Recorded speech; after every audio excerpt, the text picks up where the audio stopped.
Hey, everybody. Hi, hello. Oh, hi. Hello. Greetings. Welcome to sort of a follow-up to being a good GM or the partner episode. How to be a good player. Exactly. This is going to be all about how to, well, I mean, be a good player. It's pretty much it's in the title. Yeah, I would say in some ways this is kind of like being a good GM 102 as well, because as a GM, a lot of the tools you can use to be a good player and evoke a character well are pretty useful. Yeah, there's a lot of overlap between these two things. I Mhm. like our first comment is, does it involve crochet from Zergash? You know what? It very well might. It can involve. I'm just saying it can involve a lot of things. So we should introduce ourselves first of all. So why don't you start? Yeah, hi, I'm Vera. I am a maker of things. I am one of the writers of the Warhammer Fantasy tabletop RPGs. I do video game writing. I voice act. I do stuff. Hello. What video games have you worked on?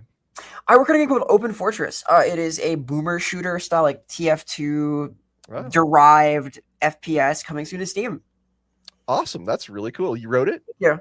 Yeah, I write for it. I did like all the marketing right stuff for the website, for the Steam page, certain kinds of like behind the scenes things I can't talk about yet, but that are super cool projects. So it's been fun. It's been fun.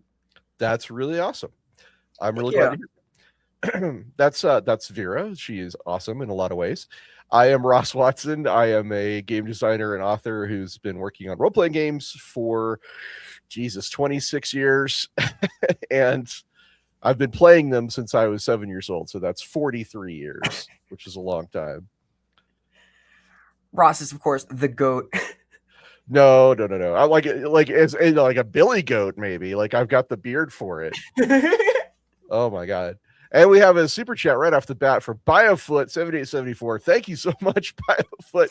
Good player does not equal fishman.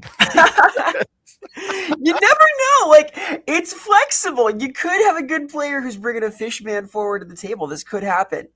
You know, Tritons are a playable species in D&D 5th edition, as are water genocide. So if you really want to be a fishman, you've got a few options. I get the Sahagin. Yeah, yeah, yeah. Sahuagin? Sahuagin So are they they're not? kind of fish-esque, right? They're fishy. Well, yeah, they're related to sharks. So Yeah. yeah, that's cool. I didn't know you could play Sahuagin. That's pretty interesting.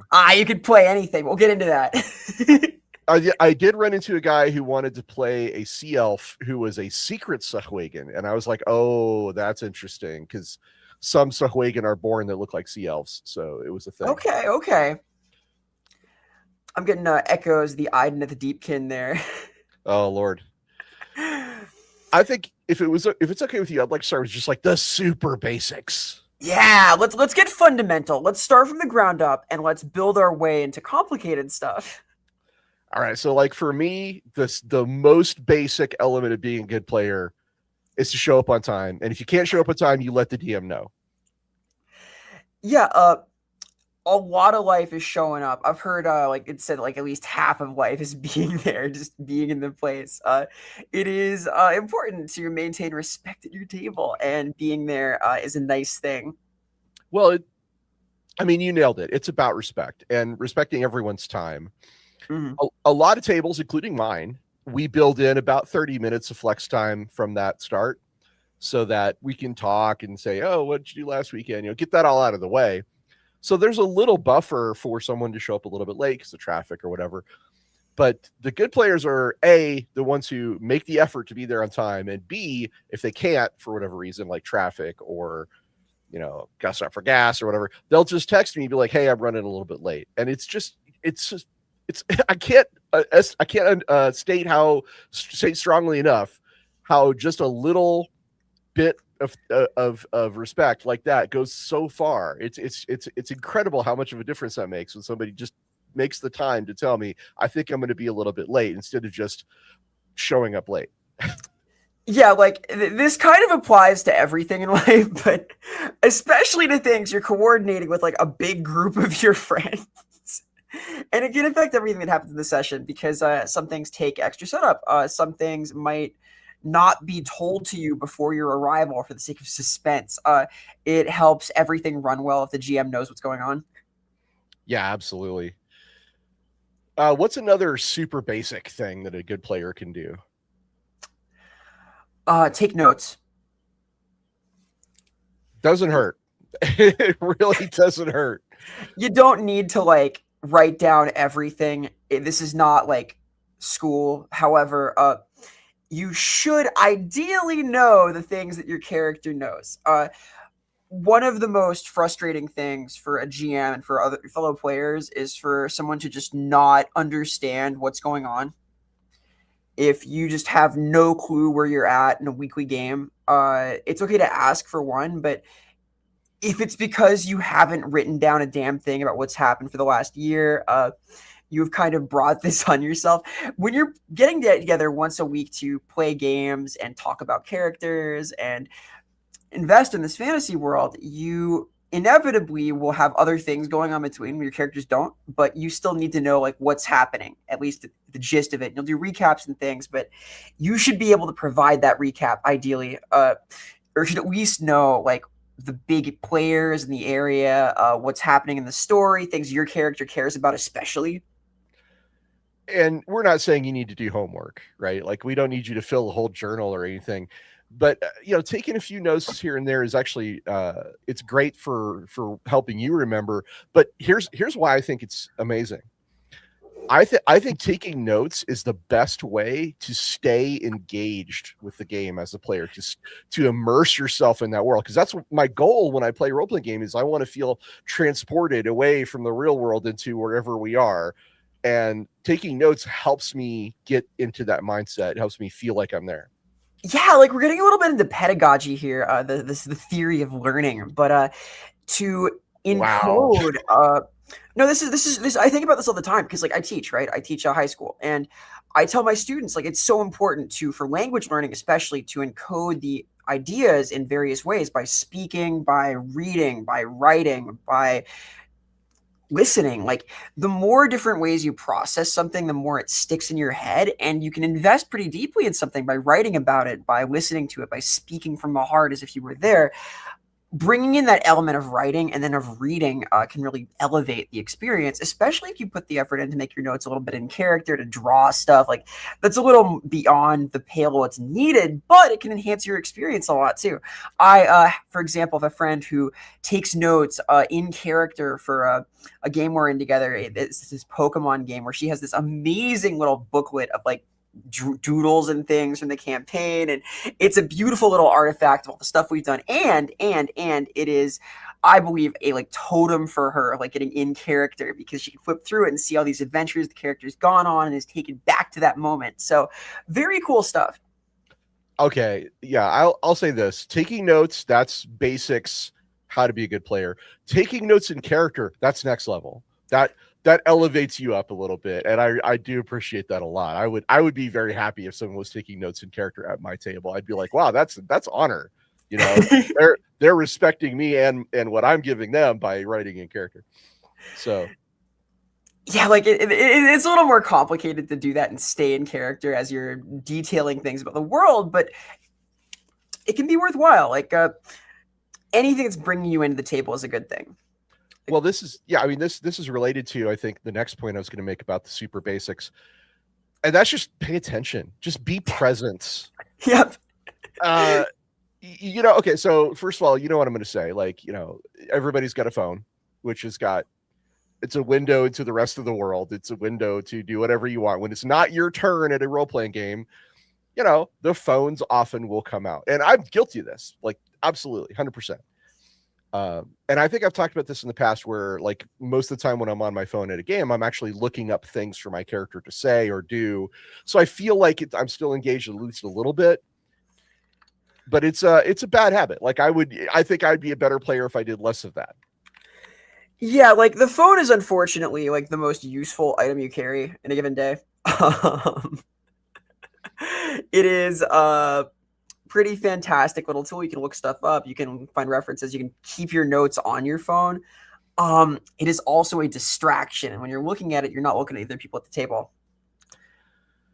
So I do want to. We have a great super chat from Biofoot. Another one. Thank you, Biofoot. Really appreciate you. By the way, you guys, super chats are the best way to support us, support the channel, and keep the show running. So we are very grateful for everybody taking the time to give us a super chat. We will read them. Thanks so much. Biofoot 7874 says, plan your turn ahead of time, even a little bit. Yeah, and this is part of being invested, right? The more plugged in you are to the narrative, to the string of what's happening at the table, the better set up you are to naturally know what you want to do. If you're listening, you'll have ideas as to what the next move might be, even if you're not like entirely ready, depending on what the outcome of the previous turn is or what's happening. You'll understand from where to make that decision because you'll know what's happening. The worst feeling for a GM and for everyone at the table is when it's finally someone's turn and they go, all right, what's going on? Yeah. Where are we? If you constantly need a recap to get of things that you were just ignored, that's not being a good player. Yeah, needing a recap of the previous turn every turn is, I would say, a bad sign. Well, okay, and let's try to be reasonable. Like if you need to get up and use the bathroom and you come back, and it's fine to be like, hey, what did I miss? Right? Everybody gets that. Everybody gets that. No big deal, right? Same thing if there's an unavoidable, like somebody at the door, you picking up the food for the day, whatever. There's going to be times when you will need a recap. But if you're sitting there on your phone and you need a recap and you've been at the table the whole time, that's a problem. Don't do that. Don't be that guy. Yeah. So be present, and Biofoot has a good point about planning ahead. This is like during a combat turn, okay, and everybody gets a turn around the table. If you're not ready when your name is called, that's not great. Like you want to at least have an idea of what you want to do. And that's what Biofoot is saying, plan ahead of time, just a little bit for what your character's going to do in a given, I think, combat situation is probably primarily where I see this. Yeah, for sure. Because combat situations are often like the most, they feel the highest stakes to people. Like you can make mistakes, but it comes back to respect again, right? It's the same reason it's nice to show up on time. It respects people's time to not waste it. If you know what you're going to do, if you have an idea of like what you want to base that decision off of, at least it makes things flow better. Because the holistic ideal with the RPG is where you're all like fully inhabiting the characters and things flow nicely. You move through the adventure to quip that's continually cool and interesting, and don't get hung up on the mechanical friction, right? Now, it's okay if you're a new player and you haven't played the system very much. You don't have to be like a master of the rules and say, I do X, Y, and then Z using this feat and this ability and this weapon. But if you just have an idea, like I want to do something cool, or I want to try and talk to them, or I want to jump on the chandelier and swing across the room. If you have that idea in your head, that's where we want you to be. The game master can probably step in and say, okay, so mechanically that means this and this and this. You don't necessarily need to have all the rules laid out in your head ahead of time. Yeah, there's no pressure to this because nothing's perfect. The GM isn't going to know everything either, but knowing like what you want to happen matters a lot because it shows that you're paying attention, it shows that you care, and it means that any time spent like fiddling with the rules is in service of doing a cool thing. Yeah, so roleplay games can be overwhelming. I mean, there are systems like Rolemaster, like Traveler, like mini Palladium games where you don't necessarily have just a few options. You have dozens of options of things to do on your turn. And it can be overwhelming. It can be, I can certainly see a new player sitting down and going, okay, it's my turn. Guys, I have no clue. Right. and if you're in that situation, if you're like, I'm just overwhelmed, I don't know what my choices are, or I don't know what a good choice is, go ahead and say it rather than just sit there and get paralyzed by all the options. Be like, yeah, I'm not sure. I'd like to do something to help. Right. I mean, even just saying that out loud is better than hemming and hawing and I need to look up what my 15 abilities are. Yeah, like communication remains important as a player, just as a GM. Like, it's a two-way street, right? The GM needs to communicate with the players, need to communicate with the GM. If you are even in the midst of combat, like, clear about the kind of thing you want to do, everything else can stem from there. Exactly. So, I mean, a lot of people are probably going to tell you, well, to be a good player, you need to know the rules. You need to know your character sheet. I mean, those things are good. Like, that's an ideal to strive for, certainly. But I would not judge you harshly if you showed up at my table and you didn't know all the rules and you had only a familiarity with your character sheet. I'm not going to slam you for that. Yeah, I would say there's a more important thing you must know as a good player. And that is? Rather than how your character works, who your character is. Yes. Yes. More than anything else. That's the one thing you really, a good player does know who their character is. That's a really good play. Yeah, because like knowing all of the things that your character can do on their sheet, I would say matters less than knowing why they might do them. I'm more interested in the character who's swinging from the chandelier than the character who uses power attack. I'd like to read a couple of super chats here. We got 3 of them, which is pretty great. Hieronymus. Thank you very much, Hieronymus. Taking notes in my role-playing game? No, thank you. Listen, buddy, I've said it before on this show, and I'll say it every episode if I have to. There is no one true way to have fun in a role-playing game. If you're like, I don't want to take notes, cool, man, don't take notes. No big deal. I take very minimalistic notes, but my friend Michael fills entire journals. It's going to vary based on people. I'm just going to, I put it out there as how to be a good player because I feel like it does help to stay immersed, to take notes. But yeah, if you don't, again, I'm not going to judge you to be a terrible person or anything. Yeah, like if you don't need to keep track of what's happening, if you don't need to stay in the moment, then awesome. Like the point of it is an exercise to help with memory, to help with like immersion. And if you don't need that, and if you're like happy to sit there and you're locked in, you got all that, the sequence of events memorized or at least roughed out and so that you can play and be free, then you're fine. You're fine. Hawk says NTA. Yeah, if you know Reddit, you know what that means. All right, so Necroplayer 97. I always love seeing this guy's icon because it's a Hero Forge kobold, and I just love it. He says, something I've dealt with in my friend group game, even if you aren't personally interested in your fellow PC's story, fixations, or character opinions, please don't actively dump and or hate on it. Yeah. This comes back to respect, right? I talked about like the concept of getting over during the GMing stream. We're going to talk about wrestling again in kayfabe, because kayfabe is important at the table. So-called verisimilitude. Nothing is worse for the vibe than like really bagging on somebody else's cool thing. Ideally, if there's some reason that like the energy of a character won't work for you, you can either get over it or talk about that in the super abstract with the GM prior to the game starting. Because actively dumping or hating on somebody's character makes them feel bad. It's not nice. Yeah, I think this falls under, for me, a thing called aiming for cooperation, not competition. So friendly rivalry is fine. Like I love a friendly rival in character at the table. Legolas and Gimli, right? That only counts as one. Or if we're buddy cops or something like that, and just you can certainly mess with somebody in a friendly way. But it is bad.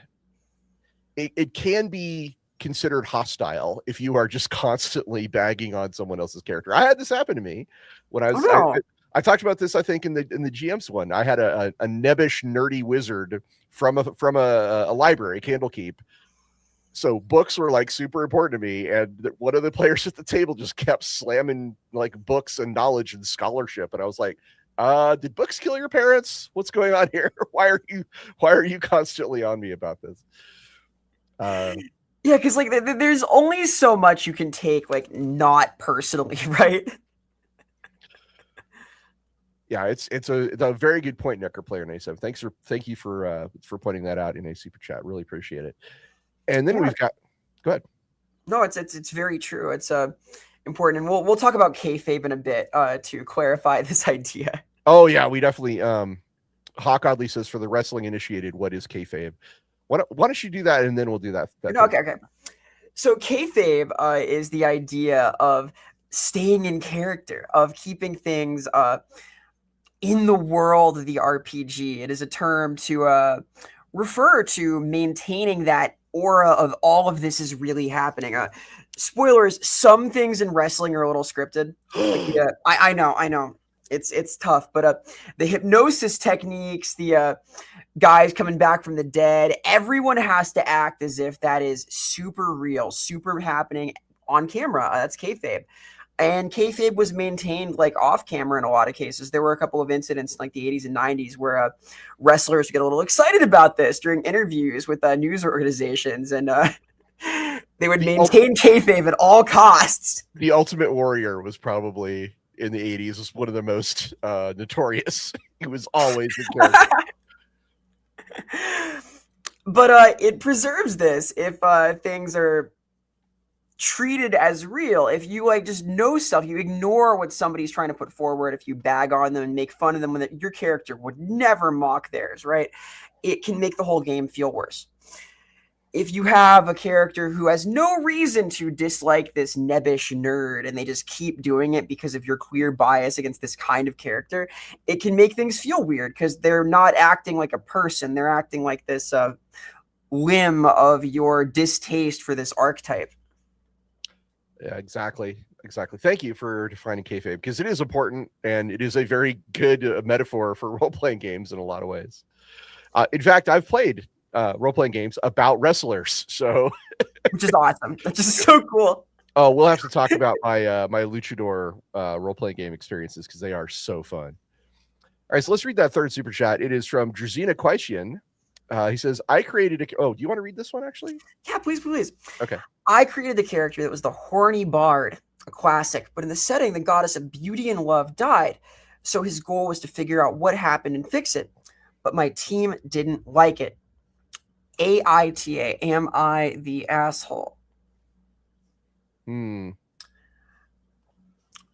would say no, personally. But go on. So personally, I would answer this was no, because you had a goal. Like, having a goal is a good part of your character. Like, what does your character want? Knowing that is important.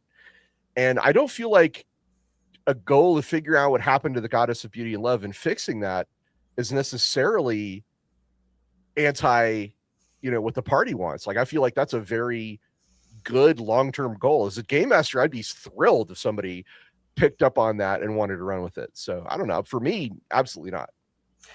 Yeah, definitely not the asshole. I think it's fine to play that kind of archetype. I have had at my Warhammer table, we had an Estalian who was a real romantic type, let's say, and with all the knightly bravado as one would expect, was traipsing throughout the Reichland, having all sorts of encounters. This was amazing. Like, it's great fun. You can play like the archetypal horny bard in a way that enhances the table, I believe. I can see some people having a knee-jerk reaction when they hear that like the character is going to be a romantic type. They're going to be trying to woo NPCs, but I feel like the way that's played out can vary a lot, and there's nothing wrong with the concept. I like this a lot. So we have a comment here from Godzilla Rex. The Muppet isn't kayfabe, though they are real. Yeah, the Muppets are a good example of kayfabe. Like, everyone treats the Muppets as if they are real people. Well, Miss Piggy was at the Game Awards, right? So see what I'm saying is, like, we all are used to treating the Muppets as if they're real people with real emotions and real things, even though they're literally puppets. That's an example of kayfabe, right? There's kayfabe around the Muppet Show. Yeah, like it's probably the strongest example at this point, right? Hawk says they are real people, Ross. Yeah, thank you. Now I'm the asshole for saying that Kermit is not a real person. Well, talk smack about Kermit. AITA. Oh my God! Listen, I love the Muppets and the Muppet Show. I'm using them as an example of kayfabe because it works. Well, you got like kayfabe and VTubing too, right? Yeah, of course, naturally, yeah. Oh yeah. Again, like the only other one I know of is Corone, and she's a dog person, and so like, oh, every time I see Corone, it's a dog person. Okay, Of course. it works in my head. She's saying Wan. Of course she is. She's a dog. Duh. All right, so to get back to being a good player and the very, very basics, just respect. This goes back to what Vera was saying. Respect the other players. Avoid slurs. I think that's a pretty like. I think that's a very reasonable thing to require is no slurs. I would call that bare minimum for like any I said experience. We're talking about the most basic elementary Mr. Watson type stuff here right now. I guess this does matter though, because you could have characters who are bigoted, right? But even in that case, you probably should not be like dropping slurs at the table. Nobody wants to be around that. No, I mean, there's fantasy racism, okay? Like if you're in Shadowrun and you don't like trolls and orcs, and you call somebody who's a troll or an orc, you call them a trog, because that's the slur in Shadowrun, I'm not going to get upset. Fantasy slurs, not the same. Knife ear, using knife ear to refer to elves, right? Like that's not the same thing. We're talking about real world slurs. However, some tables might not even want the fantasy version. Like you got to like feel this out. It's I think it's cool to have that kind of setting enhancing tension, or even in like real world games, you can have a character that plays a little bit into bias, but you have to do that very carefully, right? You don't want to make people uncomfortable, and you don't want to like reproduce ugliness, No, don't be an edgelord, I would say. And I think the most important thing to remember here is that everyone, in order to have fun, people need to feel safe. And that matters more than any story twist, no matter how cool you think it is in your head. Getting a nodding head from Vera. Yep. No, it's true. You want people to feel good at the table. You want to ideally foster an environment where people are free to cut loose and embody their character and feel good about showing up and doing the thing. Well, Godzilla Rex says every Warhammer character I play is racist to ratmen. Well, that's fine because it's fantasy racism against ratmen. Like I also am racist against ratmen. Well, the so-called ratmen aren't even real, so it's like the Skaven, they are not real. They're an urban legend. How do you hate on them? Right. Seriously, though, I think the other thing I would say along these same lines is team, not solo. And what I mean by that is build characters who want to cooperate with the party.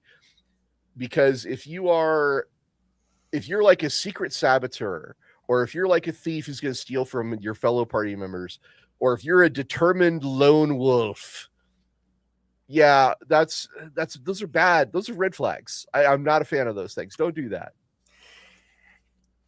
I'll play devil's advocate here.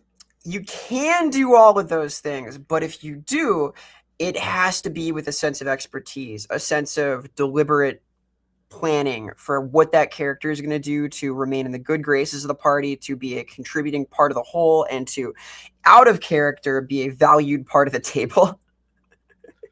Which is not a 101 level thing. I would say for your first RPG character, don't deliberately introduce like a lot of friction.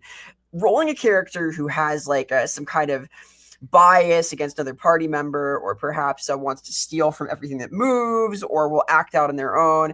All of that can be great tension in a narrative, but it is harder to do well and nicely and in a way that doesn't step on toes. So, I mean, Vera's right. There is an advanced technique of, don't. So what I'm saying is don't do this. And she's like, well, you can do it. It's just an advanced technique. And I'm like, yeah, she's right about that. It certainly is fine if you're a very talented gamer and have done a lot of this.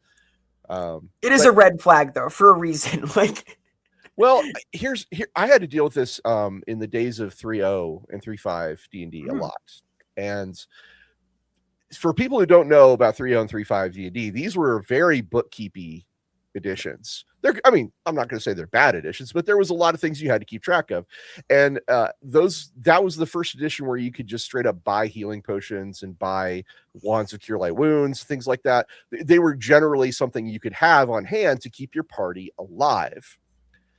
And the game masters, again, at the time, because this was the way the game was set up, kind of assumed that you would be diverting your funds to things like healing potions and cure light wounds wands.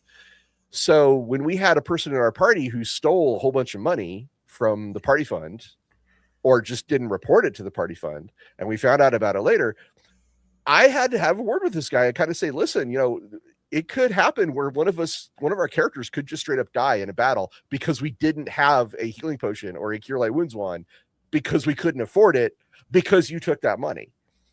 Right? Like it's there's more effects than you think from stealing from the party is what I'm trying to get at. Some game systems make it more impactful than others. Shadowrun's another good example. If the decker has to replace their cyber deck or if the rigger has to replace his car, every Nuyen counts, man. So I don't know. I know this is probably an old man rant, and Vera's probably rolling her eyes at me right now, but that's how I feel about it. You're spot on. Like, I would go so far as to say it's only acceptable to steal from the party in either small narrative-based amounts or in ways that make the whole plot move forward. The rogue raiding the party funds to get them invitations to the next arc of the narrative, kind of fun. Everyone needs to understand that out of character. Yeah, Hawk is like, Hawk says maybe don't embezzle from the party. Yeah, like I guess that's it. Embezzlement for self-enrichment, kind of bad. A narrative heist that rolls the party forward into the next cool thing and creates in-character tension, kind of fun. No, I agree. Those are very different cases. But like you'll each gives you the fantasy of the character who's willing to steal from their teammates. It's just in the one case, they're kind of likable in character and no one's mad at you out of character. In the other case, you're just screwing everybody over. So yeah, I think I don't want to spend too long on this particular topic. I think because we could do a whole episode on player friction or friction within a group. So I'll say this. I think friendly rivalry is probably as far as I would go for a new player, and that anything that creates friction, not fiction, friction, to be very clear, generally harms more than it helps, in my experience. Yeah. So that's where I'd like to that's my last comment on the subject. What do you think, Vera? What are your final thoughts on it for now? Yeah, like friction is just that. It's abrasive. It can create interest, but it also creates difficulty. And I would veer away from deliberately introducing it, especially as a newer player. Yeah, I think so. This falls into the next part, which is teamwork and helping other players with you is part of being a good player. You don't want to just show up and it's all about me, right? You want to show up and you want to be excited for other people's moments, not just your own. Yeah, I'm going to talk about wrestling again. Yes. So there's this idea of getting over, helping someone get over. For a character to get over is for their kayfabe to not only be accepted and brought forward, but for a cool thing to happen that is sold, that is appreciated and brought forward by everyone else. You will see that certain established wrestlers help others get over. If some new guy shows up and previously or recently John Cena goes, oh, and he's freaking out, he is helping them get over because the established cool guy is recognizing game recognizes game. Your character recognizing what another character is trying to do and being stoked for them in character or reacting the way they should, being oh, incredible, that kind of thing, that can do a lot. Yeah, I think a common mistake new players make, or a common mistake bad players make. I don't want to draw too much of a distinction here, but let's just say it's a good thing for a good player to do is to not treat other people's spotlight as downtime. If someone's getting a spotlight, that's not your cue to get on your phone. If someone's getting spotlight, it's your turn. It's your cue to be like, whoa, that's so cool. Or react, as she says, react appropriately because maybe it's not cool. But anyway. Yeah, if there's a character who's got a lot of expertise, for example, ask good questions in character. That kind of scenario where you've got like the wise sage or your expert type in the class who's working through a problem, it's a chance to show off your character's perspective while letting them speak from their expertise to get across what they're about. It turns it into a moment where you're helping their spotlight focus in, and it characterizes the rest of the party as well. Yeah, agreed. I think that looking for opportunities to help other people spotlight resonate is part of being a good player. I feel like that's something I try to do at the table as a player, is like, okay, see if they're having a moment. Oh, let me, maybe not get in on it, but just definitely react to it, support it, Yeah, not getting in on it is key. You got to appreciate how much space you're taking up. But I think that the ideal in a tabletop party is for there to be like relationships and connections between the different characters, right? And showing off how your character responds to and reacts to the core ideas of the rest of the party can do a lot. We have an interesting question here from the comments. I'd like to bring that up. Zergash, do you want to read this one? Yeah, in my experience, Zergash says, it is always difficult to play knowledge characters in an unfamiliar world. How would you solve that? So, this is partly a question for the GM in terms of like how to best get you informed. Because there is a sometimes baseline of things that your character would know that you don't, that you might not roll a check for because you don't know that you don't know. We can't know we don't know things we don't know we aren't aware of. So it's the job of the GM to... Did you know that? Because I didn't. Yeah, did you know this? The GM has to make sure you know that things you don't know but your character does know are ones that you are made aware of when it's time to care that you're aware, right? To show what you know? Yeah. So ideally, I would say there is such a thing as a passive knowledge check. Passive perception is a concept from D&D wherein if you have a certain threshold of a perception skill, you just see stuff. You just know. That looks kind of funny. There is, I would say, a baseline knowledge for a learned character. And I would go so far as to say this applies to like a lot of characters where they might be informed of things. Like because you're a wood elf, you know that there are certain bands of elves that live in the woods here. Just that might be that you don't know where, but you know they're out there. Because you just know. Of course you know.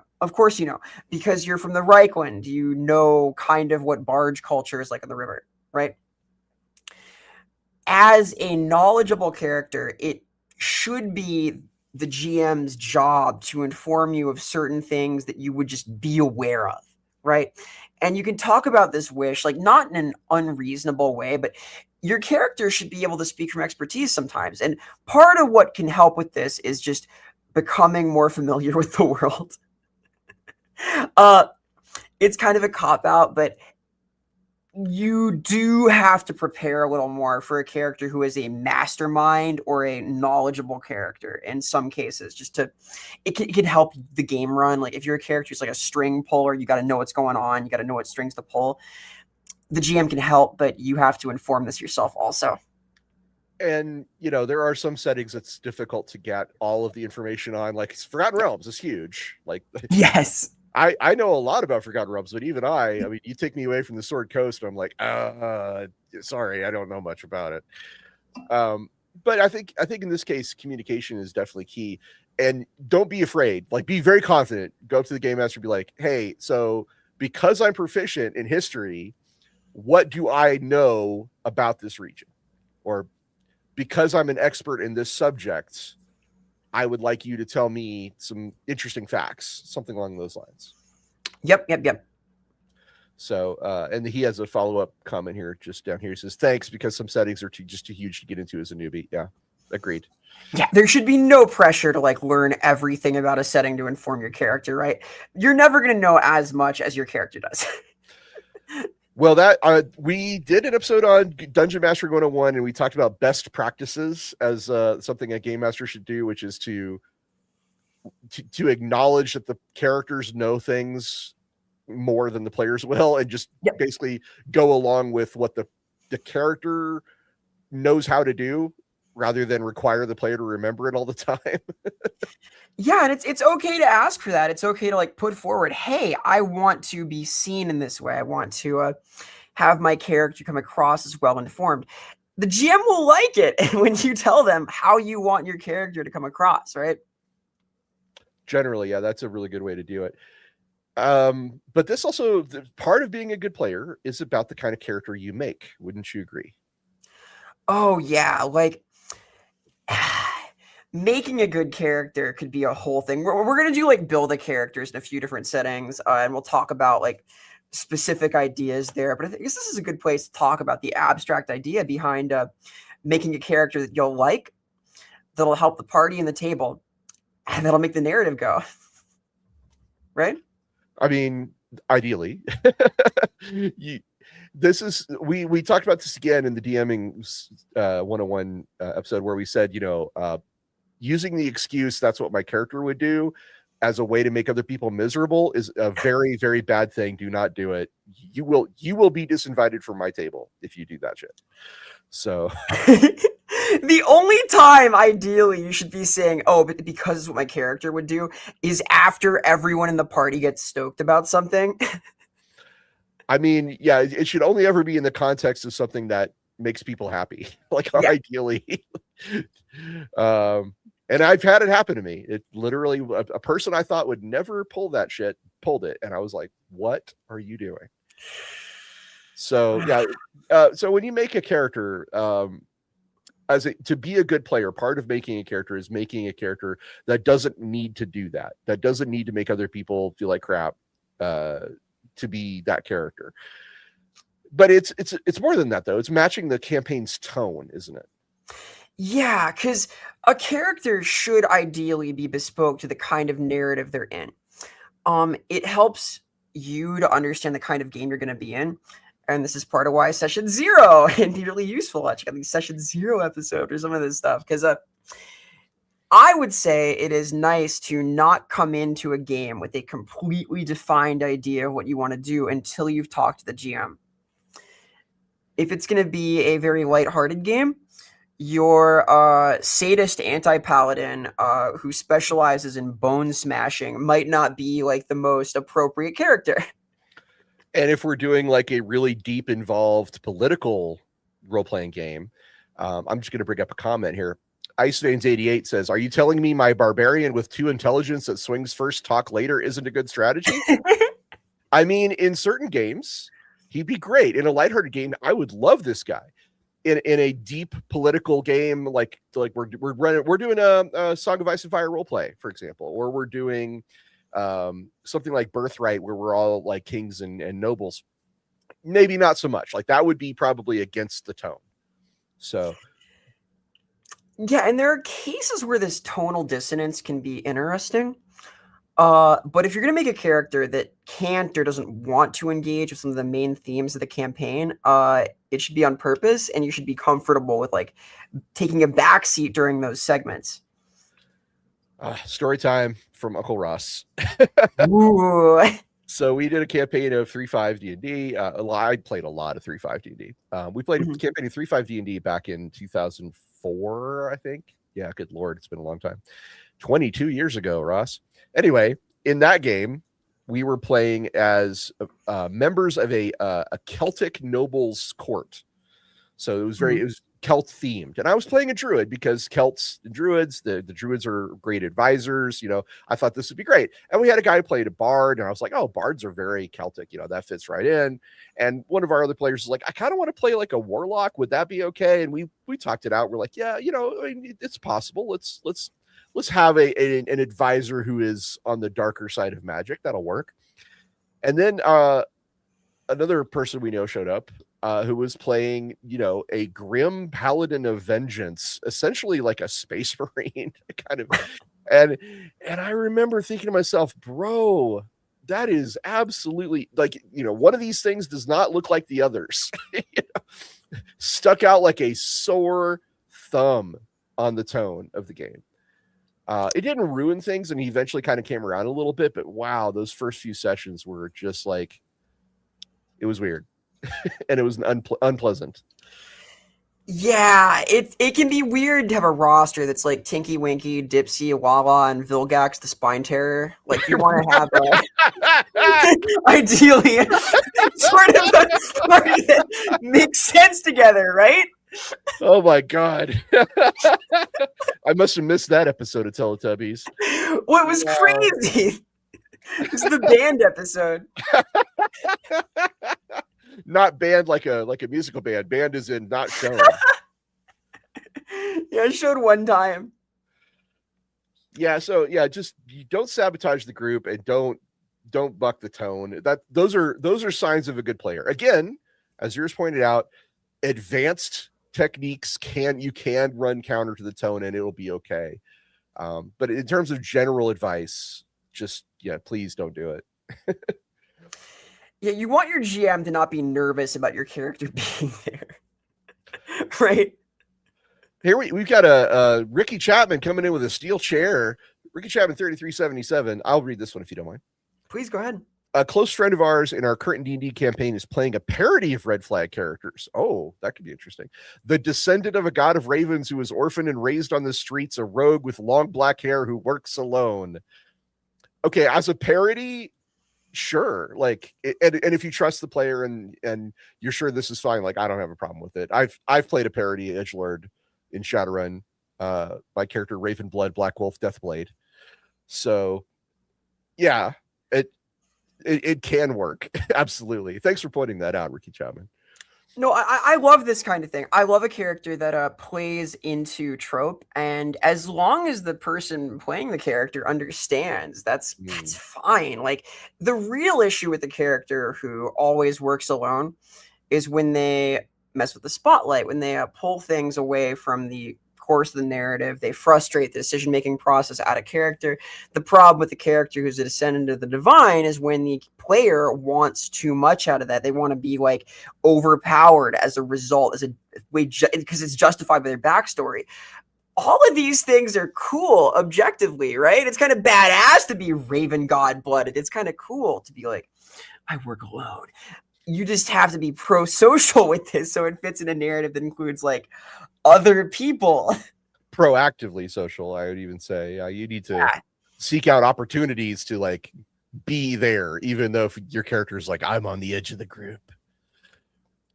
Speaking of which, one of the most classic archetypes of a D&D character is, of course, Bilbo Baggins. And Bilbo had to be dragged on an adventure. He did not want to go. Okay. But here's my thinking on this for how to be a good player. Don't be a Bilbo Baggins. Be a Thorin Oakenshield. Have a reason to go on the adventure. Yeah, something I often require at my tables is that everyone has a reason to be part of the party. Your character has to be the kind of person who would do this without being coaxed and coerced. It can be very frustrating for the GM to have a character who wants nothing more than to retire to the Shire and sit around smoking pipeweed and eating breakfasts all day. It is, in fact, very annoying to, for the fourth arc in a row, have to find some reason to drag this poor bastard all the way out of their hole and into the throes of adventure. Yeah, I think that's why I say be a Thorin Oakenshield. Have a good reason to go do the thing. I'm not saying you need, it doesn't need to be, my entire family was killed by this guy and I'm seeking revenge. Just something, anything. It could be as minor as that guy owes me money, or I'm curious to see what's on the other side of the mountains, but have a reason. Yeah, it can be their personality, it can be their obligations, it can be their desires. But if you run out of reasons, you should be able to provide the GM with a new reason.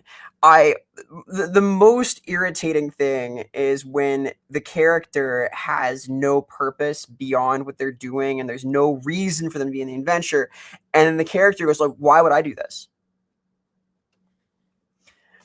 Now it's okay. It's a story. Yeah, go ahead. I'm sorry, please. But just because you're part of the story, you're part of the adventure. We're trying to play games now. Yeah, so fit the tone, have a reason, don't be an edgelord, right? Here's a question for you, Vera. What would you say is good player behavior with regards to backstory, character backstory? So, a good backstory should inform how you play the character and should give the GM ways to include your character and get them invested in what's happening, right? So I would say that it informing why they are the way they are is awesome because it helps you get in character. And I would say that leaving space for the GM to do stuff is also nice because then they can use it as a narrative hook, use it to get things involved. You don't need to write a 25-page article about the life and times of whatever your PC is, right? This is too much. Maybe your GM will appreciate it, but if you do that, it has to be done in a way that doesn't like literally map out every second. You want to give them space, right, to do stuff. Yeah, do not write a novel. What you need, in my opinion, like the best, like a good player backstory gives me as the GM, gives me some kind of hook. And that can be an NPC, like, my mother's gone missing. Or it could be an unresolved problem, like my inheritance was stolen by my uncle. Yeah. Or it can be just some kind of narrative hook, like I stole this, the holy book that my cleric carries, I stole from my temple and they don't know it's missing yet. Just something minor like that. Yeah, like I tend to write like long backstories because I'm a writer. I nerd out over this stuff, but they're basically a sequence of things that could cause a problem for my character. Which is fun because then I feel like, all right, my family has this like black mark against it, and I did this wrong, and I got kicked out of here and caused a mess at this thing, and my personality's bad, etc., etc. And the GM sees it, okay, this is a hot mess. Great, I can work with this. And the last thing I would say about the backstory is make sure that anything in there is something you actually want to see come up in play. Yeah. I've been at tables where backstory is required. And some people were like, well, fine, I'll just write something, and then when it came up, they'd be like, I never actually wanted to see that. I just wrote, I was fulfilling the requirement. I checked the box. So if you're going to do it, if you're going to put something in your backstory, be committed to that is something I want to see. Yeah, keep it thematic, like things that you like, right? Yeah, ideally. Also, do not, this is either, there are a few like 100% things, but I would say to not use your backstory to try and justify why your character should have certain things.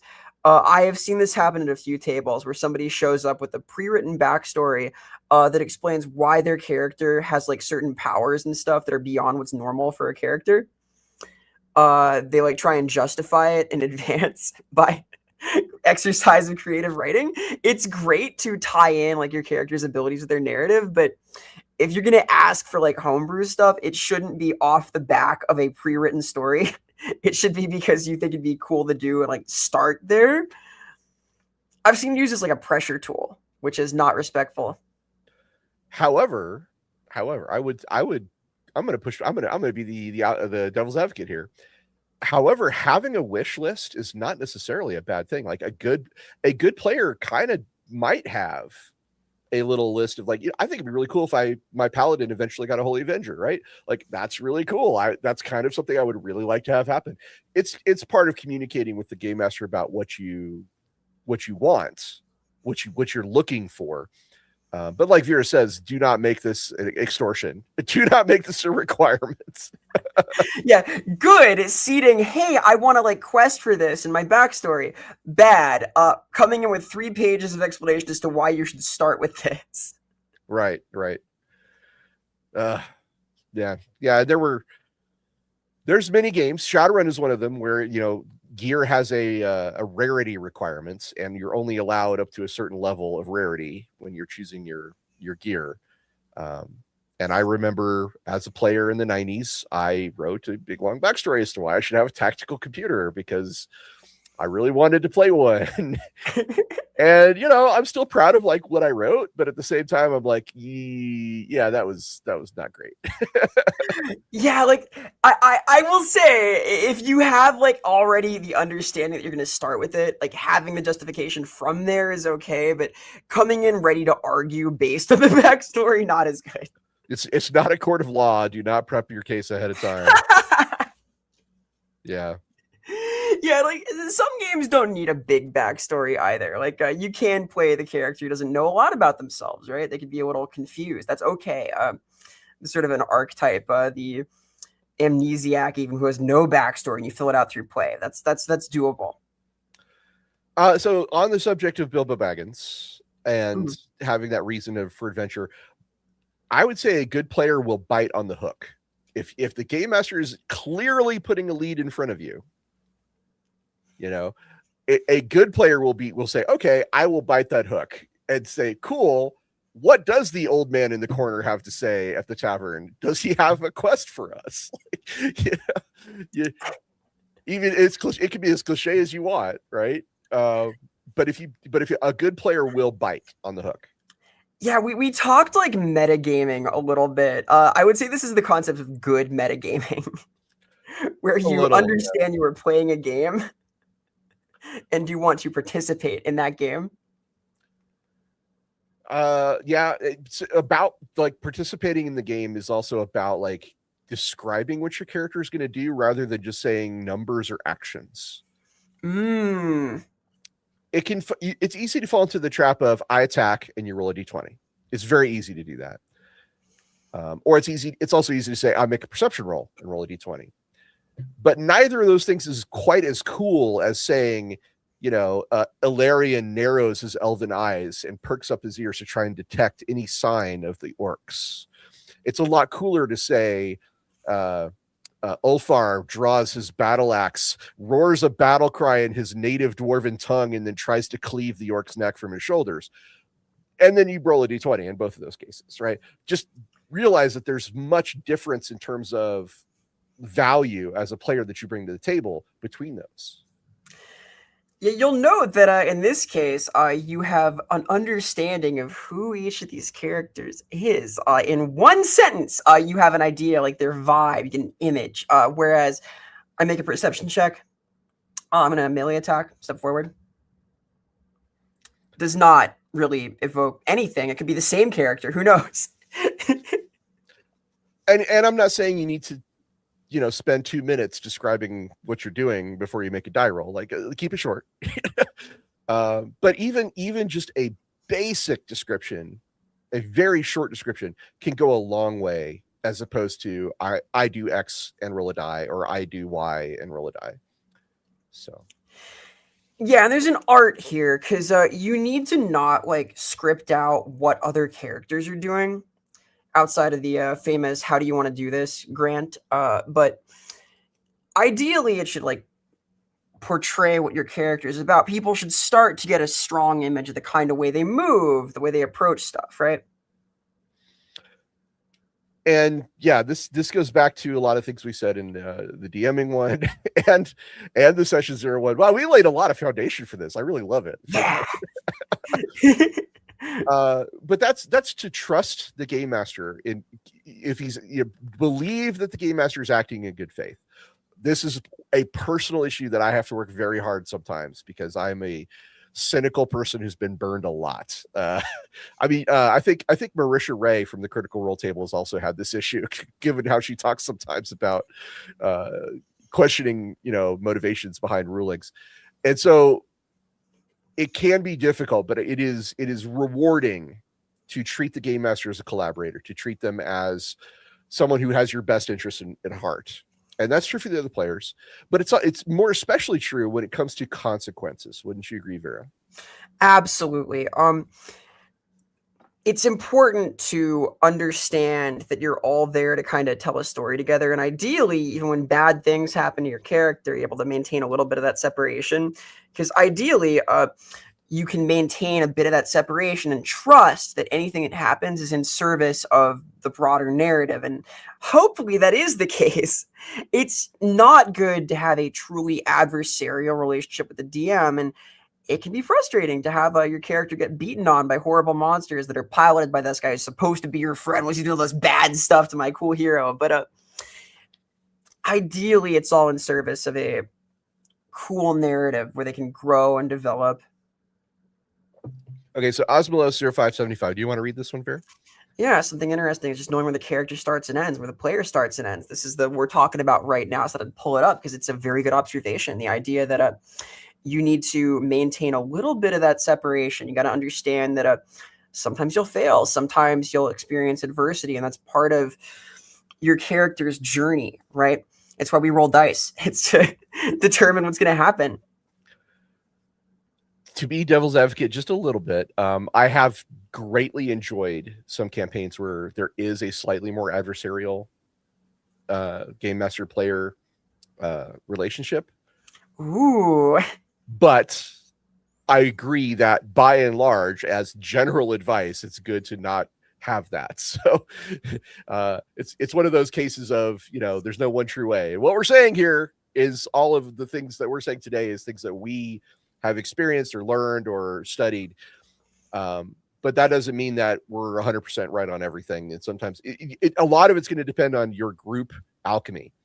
Are you able to get along with people in your game? Yeah, like even in the case of an adversarial game, I would say you're still looking for like a sense of sportsmanship, right? Yes, You want it to there's feel boundaries. fair. You still need trust. Yeah, there's boundaries. But I mean, so when I'm talking about accepting consequences, a good player will, if the plan fails or the dice rolls just go against you, a good player will lean into the drama of that as opposed to arguing why they should have succeeded or rules lawyering their way into succeeding or a better outcome. Honestly, setbacks make the story more memorable. Mm-hmm. So a good player will be like, I failed in this really important negotiation. I'm going to, maybe that affects me to such an extent that I'm going to go brood when I don't normally brood or cry or break down in front of the party. Those are all more interesting responses than, what do you mean I failed this thing? I have this rule that says I should have succeeded. Here, let me spend 10 minutes explaining to you why the rules say I should have passed that check.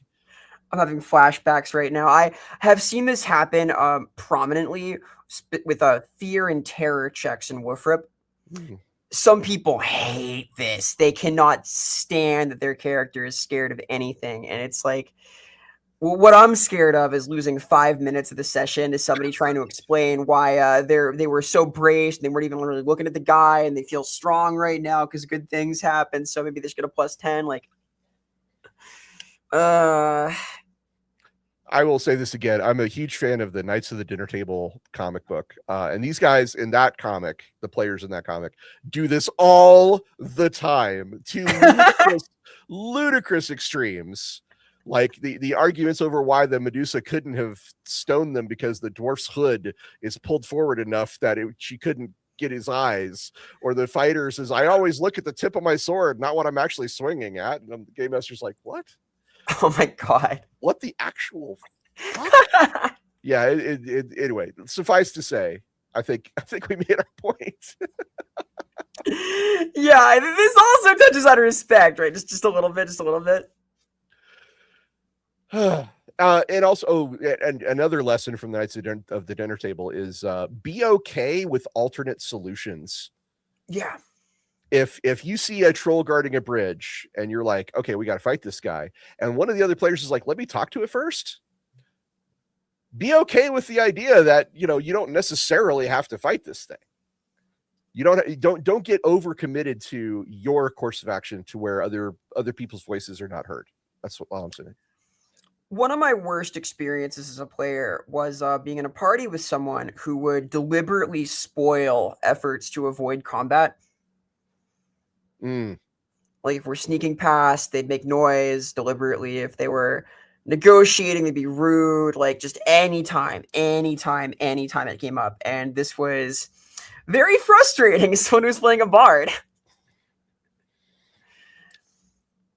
Yeah, people can invest significant time and energy into characters that aren't necessarily there to fight. And bards are a good example. Sometimes the knowledgeable wizard that I played, was like, hey, let's try something else. Let's think our way through this. Yeah. You can be there because you want to kick ass, and you can be there because you had a long work day and you just want to like spill some orc blood. I get it. Trust me. I've been there.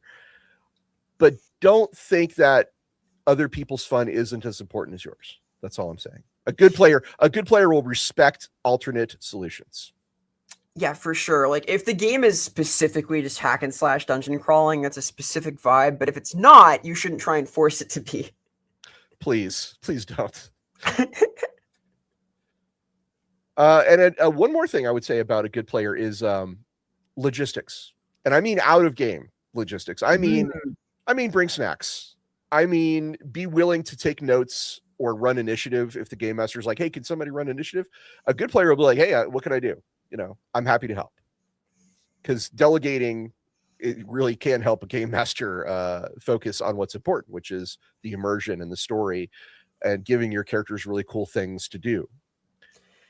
And this returns to the concept of the good aligned rules lawyer who can quickly figure out what you're supposed to do in a given scenario. Like, this is nice. We like this. A really minor thing that goes a long way is a player who says, I will help you clean up afterwards. And it just shows that you respect everyone's time, you value the game master's efforts, and it just makes the whole experience run smoother for everybody. So, I mean, yeah, any minor thing that you can do that doesn't tax you too much to do to help out as a good player, even just pushing your chair in at the end of the table can honestly, as a host, like most of the people play at my table, I value people who, do a minor adjustment to return the space to the way it was. So. Yeah, and I said during GM 101, thank your players. Thank your GM. It's like, hey, thanks for running. This took some amount of prep, but a few hours, right? Appreciate you. They will like this. Well, we have covered an awful lot in just a little over an hour. Where would you like to go next, Vera? We could talk about character creation proper. We have talked a little bit about some ideas, but I think it's worth discussing, like, just the mentality behind making a character for the table. The most abstract way to go about this, because there's a lot of thought processes you can follow to do this, but they should all be in service of the same couple of goals, right? I think for me, like I could tell a story about this. Please. There's such a thing. It's a trope called niche protection. Okay. And it's the basic idea of like, if someone clearly has a niche that they're trying to fill, like I show up to the table and I'm playing an elf ranger with a bow and archery and guiding the party around in the wilderness. Those are my things, right? I am that guy. And if you decide to show up with a character who is a druid who guides the player through the wilderness and also has an animal companion and all these other things, there's a chance that we will overlap. There's a chance that we will have some friction because we're just basically kind of the same guy in a lot of ways. And communication can solve this issue. Like, doesn't necessarily mean someone can't play something related or close to what you do. I've seen parties with multiple fighters that work just fine. But if you can find a way to stand out that doesn't screw over or doesn't replicate exactly what someone else does, this is a good thing to do. I played in a Deadlands game where I played a riverboat gambler, and one of my friends was playing a guy he based on Jonah Hex. And when we showed up to the table, although he was a gunfighter and I was a gambler, our character sheets were 90% the same. We were almost identical twins on our character sheets, and it took me a while to realize that he was not having fun because everything he could do, I could do. And it just, I tended to be a louder voice at the table. So that was a problem. Yeah, I would say that oftentimes the niche being a mechanical thing is more important than an aesthetic thing almost, because ideally everyone in the party is filling some role that they aren't being outcompeted for. Part of the reason people get upset about the balance of elves and whatnot in Woofrip is because they are just better at certain things. Your tracker, your hunter will never outdo just an elf with no training at baseline. And this is part of the themes of Warhammer, part of the vibe. But it can be frustrating to be outcompeted in your specialty, especially that is every time. If someone just rolls better than you, but they have the same class as you, the same specializations, it's frustrating. You're just worse. Trying to avoid that kind of doubling up is nice, and I would say more important than like aesthetic similarity, because if you have two characters who have like the same kind of vibe, like they're both knights of some holy order, but one of them is good at it and the other one's a delinquent, they are going to feel very different. Yeah. Although again, like sometimes advanced technique, it sometimes can be fine. It's going to depend on your group, and this is my common refrain: it depends. But yeah, niche. I would say niche protection is at least something to think about. Like, there's a reason why a lot of players are like, "Well, what don't you have covered in your party?" And I'll do that, because it's an easy way to give yourself an important role to play without stepping on someone else's toes, so to speak. But again, like with most current games, and even Dungeons and Dragons right now with all of its subclasses and things, it's probably fine if multiple people show up and have the same base class, as long as they have different subclasses. Even different subclasses can be fine, depending on your group. But, I guess this is what I'm saying is, don't read too much into this, but it's a good idea to have when building a character.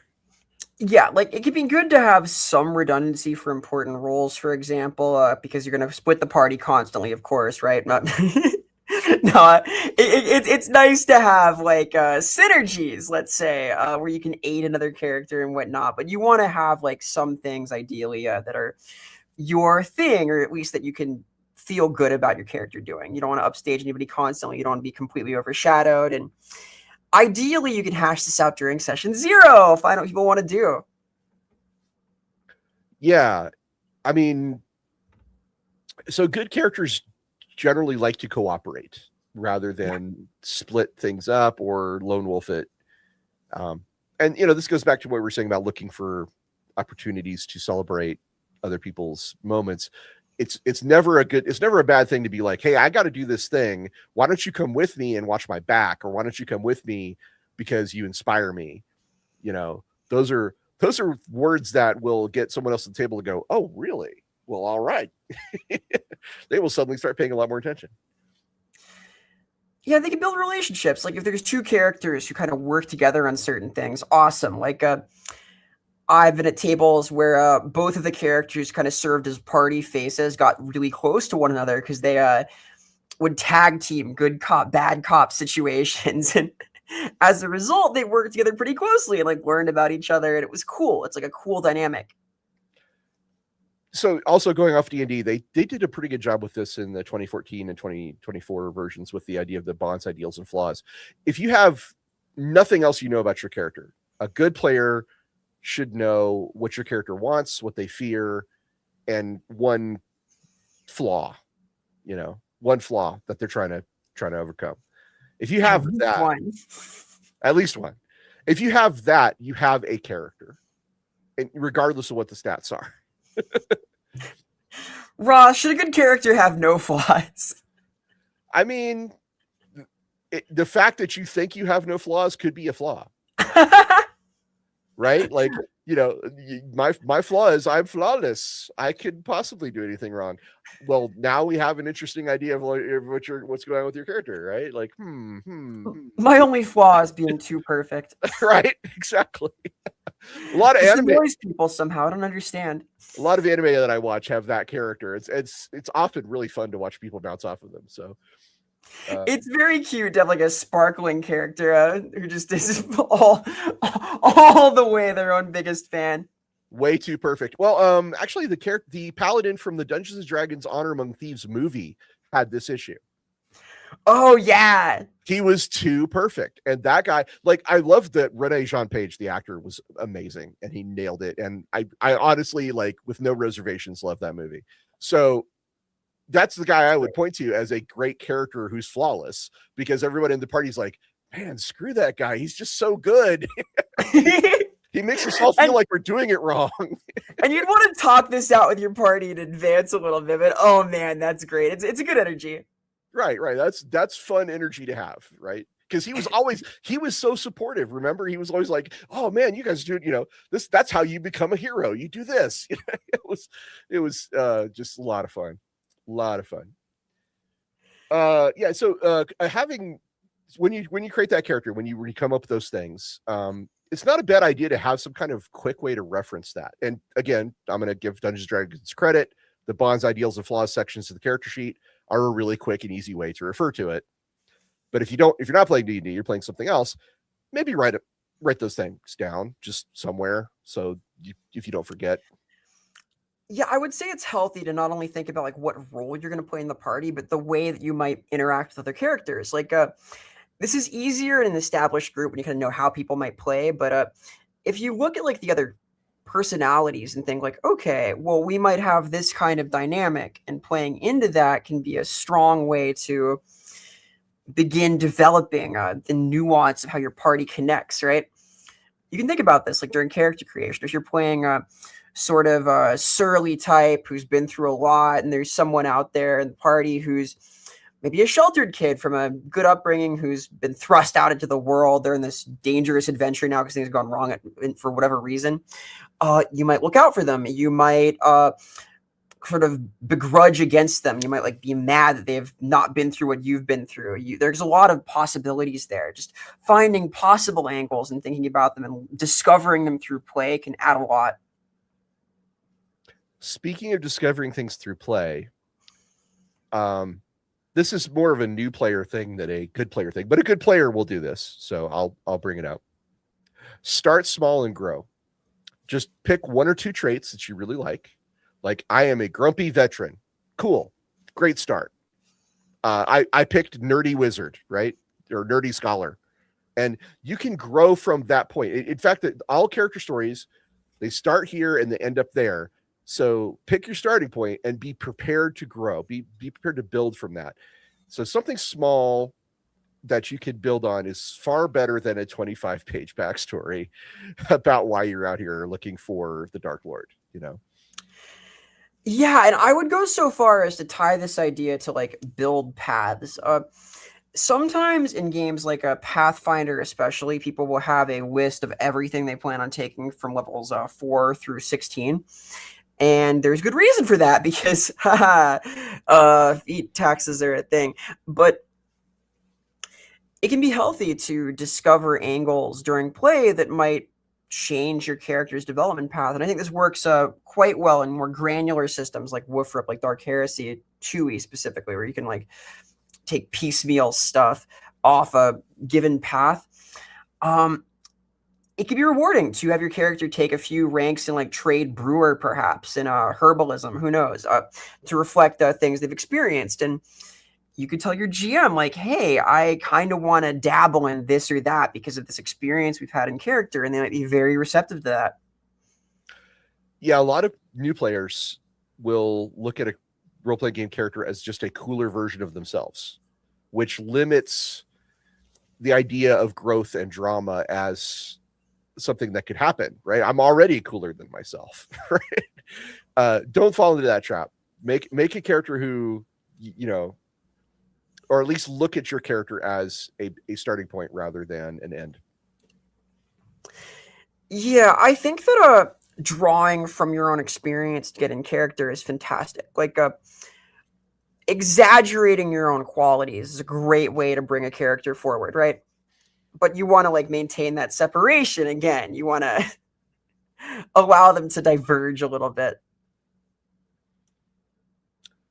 I mean, okay, so something we talked about in DMing 101 was, reading the room, making sure, Mm. You're aware of everyone's energy. Good players do that too.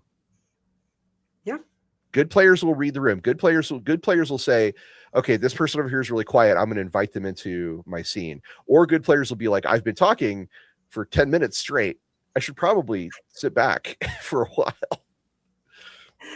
Yeah, knowing when to deliberately backseat yourself is, I would think, a great quality. Sometimes it's natural to get swept up in what you're doing, but you want to give people space, right? Especially at tables with more players. And okay, this is going to be weird. So I'm going to phrase it in the form of a question. Vera, when it comes to aspects of the game that are not enjoyable for you as a player, what is a good Ooh. do? What does a good player do to address things that are not enjoyable?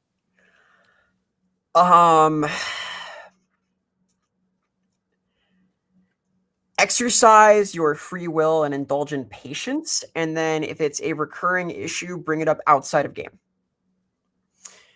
Do not audibly groan, put your feet in the table, and take out your phone. Do not storm off. Do not become blackout drunk. Do not endlessly complain. Like, an example is that, like, I played Eclipse Phase, right? Which is a very cool sci-fi setting. It is hi-fi, sci-fi, like think Takeshi Kovacs, stack removal, altered carbon, whatnots. We had a very methodical approach to a lot of system security stuff in the game. We're talking like accessing the internet and doing like really procedural working through of security systems and stuff. This was a lot of fun for one of the players at a very small table, 3 people. I found this impenetrably complicated. It would make my eyes glaze over. I could not, for the life of me, be involved in any way in character or out of character, or cosmically. It was just so beyond me. But because this really made the fun for this one person at the table, I tried to follow along as best I could. I stayed engaged with it where I could. I asked questions in character where possible. And I got to be a little bit much. I did ask about it toward the end of the campaign. Like, hey, this is a lot of emphasis on this. And it's starting to take up sometimes a lot of session time, which I think is an okay way to approach it. Agreed. I think that's probably the best way is to use communication and don't be disruptive. Actually, a lot of being a good player is just don't be disruptive. A whole lot of that. Yeah, you want to get close to that holistic ideal where the entire game is spent more or less in character doing cool stuff and you're ready to go. Everything flows well. Like there's this flow state, right? Where there's just a story happening. We're all part of it, man. The dice are rolling and the vibes are flowing. You want to contribute to that as a good player. Yeah, I mean, a lot of new players, I've seen this happen a lot. They feel like they need to be afraid of doing it wrong. They overthink their choices. They apologize for every misstep, or they freeze up. And being a good player means you should try not to do those things. I know I'm saying try not to when it's about illogical emotions like fear. I realize that is a disconnect. So I want to be clear about that. But do try to be aware if that's something that you're prone to. Let's put it that way. Yeah, like it's easier said than done, but by virtue of choosing to show up at the table, you've already taken the first steps on being bold and brave, doing heroic things in character. So being comfortable kind of making mistakes and having that trust for the GM that you'll fall forward can help a lot.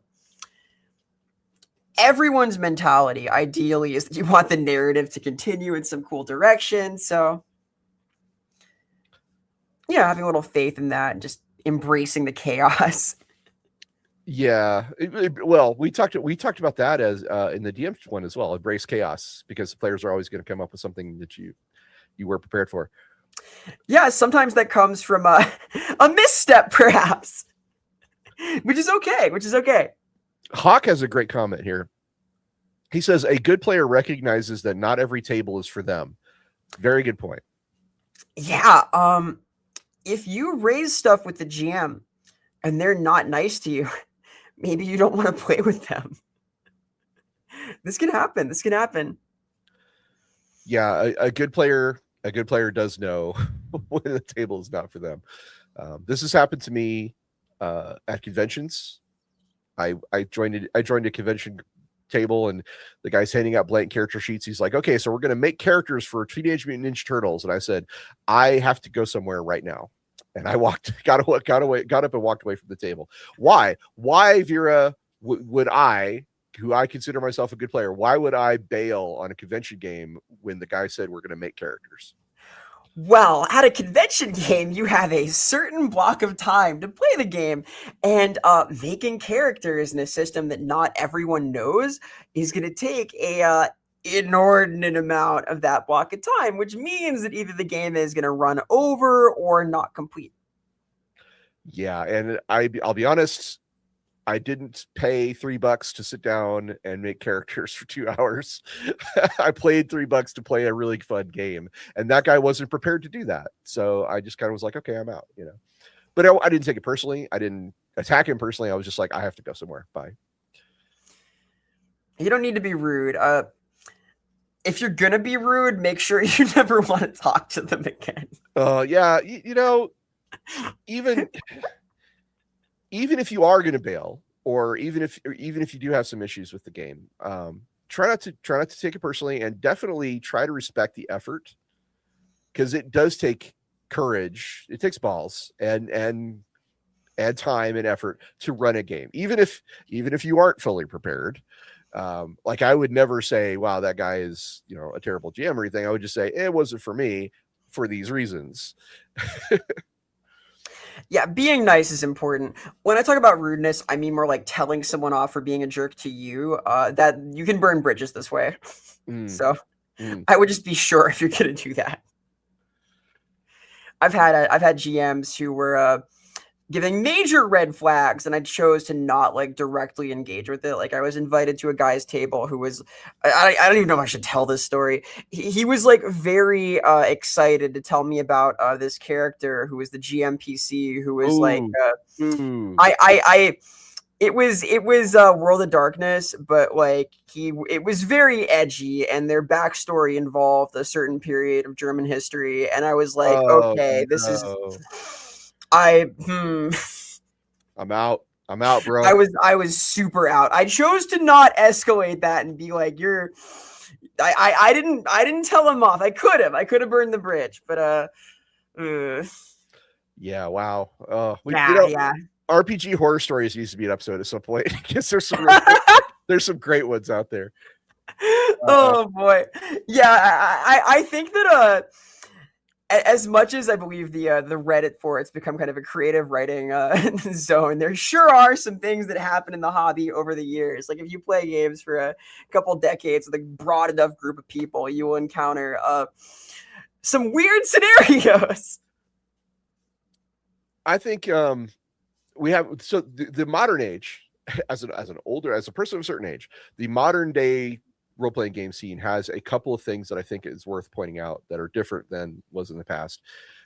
First of all is over-reliance on digital tools.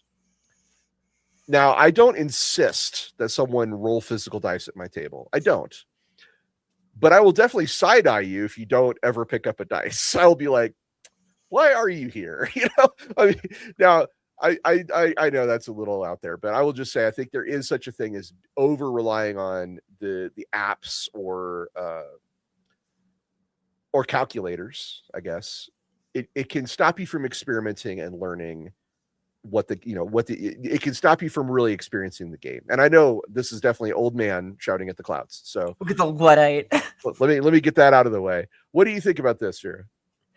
I think that rolling 20d6 in a phone screen blows.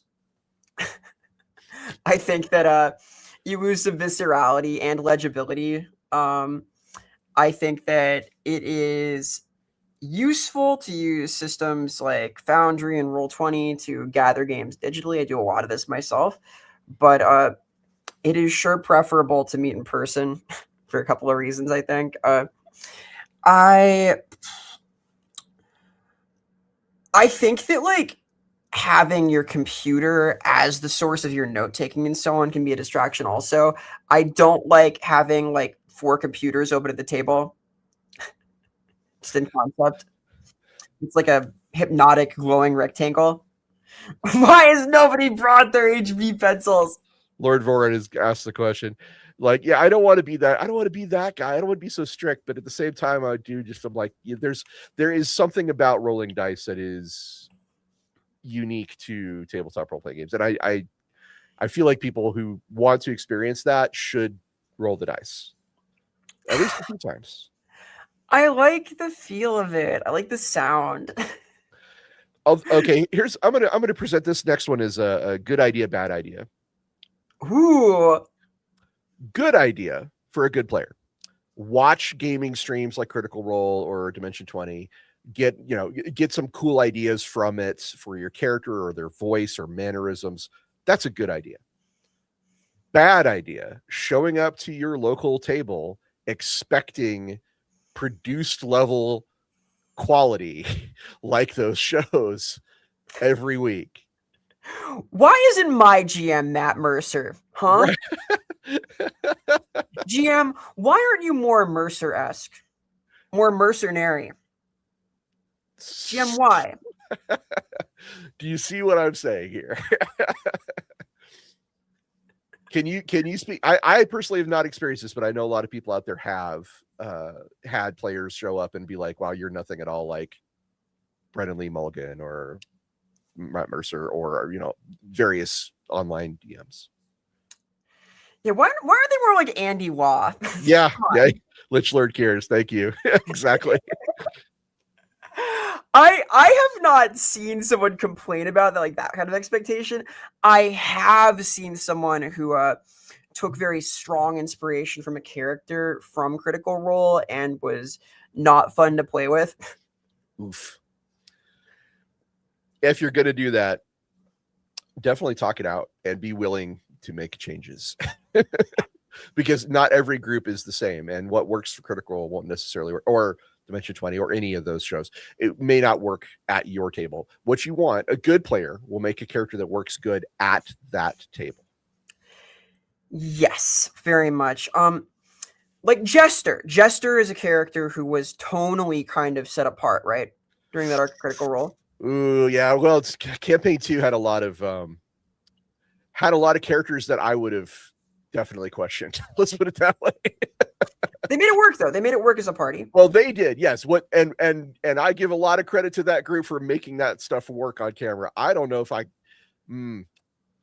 let's just say campaign 2 characters, I'm not sure. If you show up at my table and you're like, I'm playing a character from campaign 2, I'd be like, really? Can we discuss that? Like, I love like the stories that they tell with those characters, and I love like the animated show. Mm.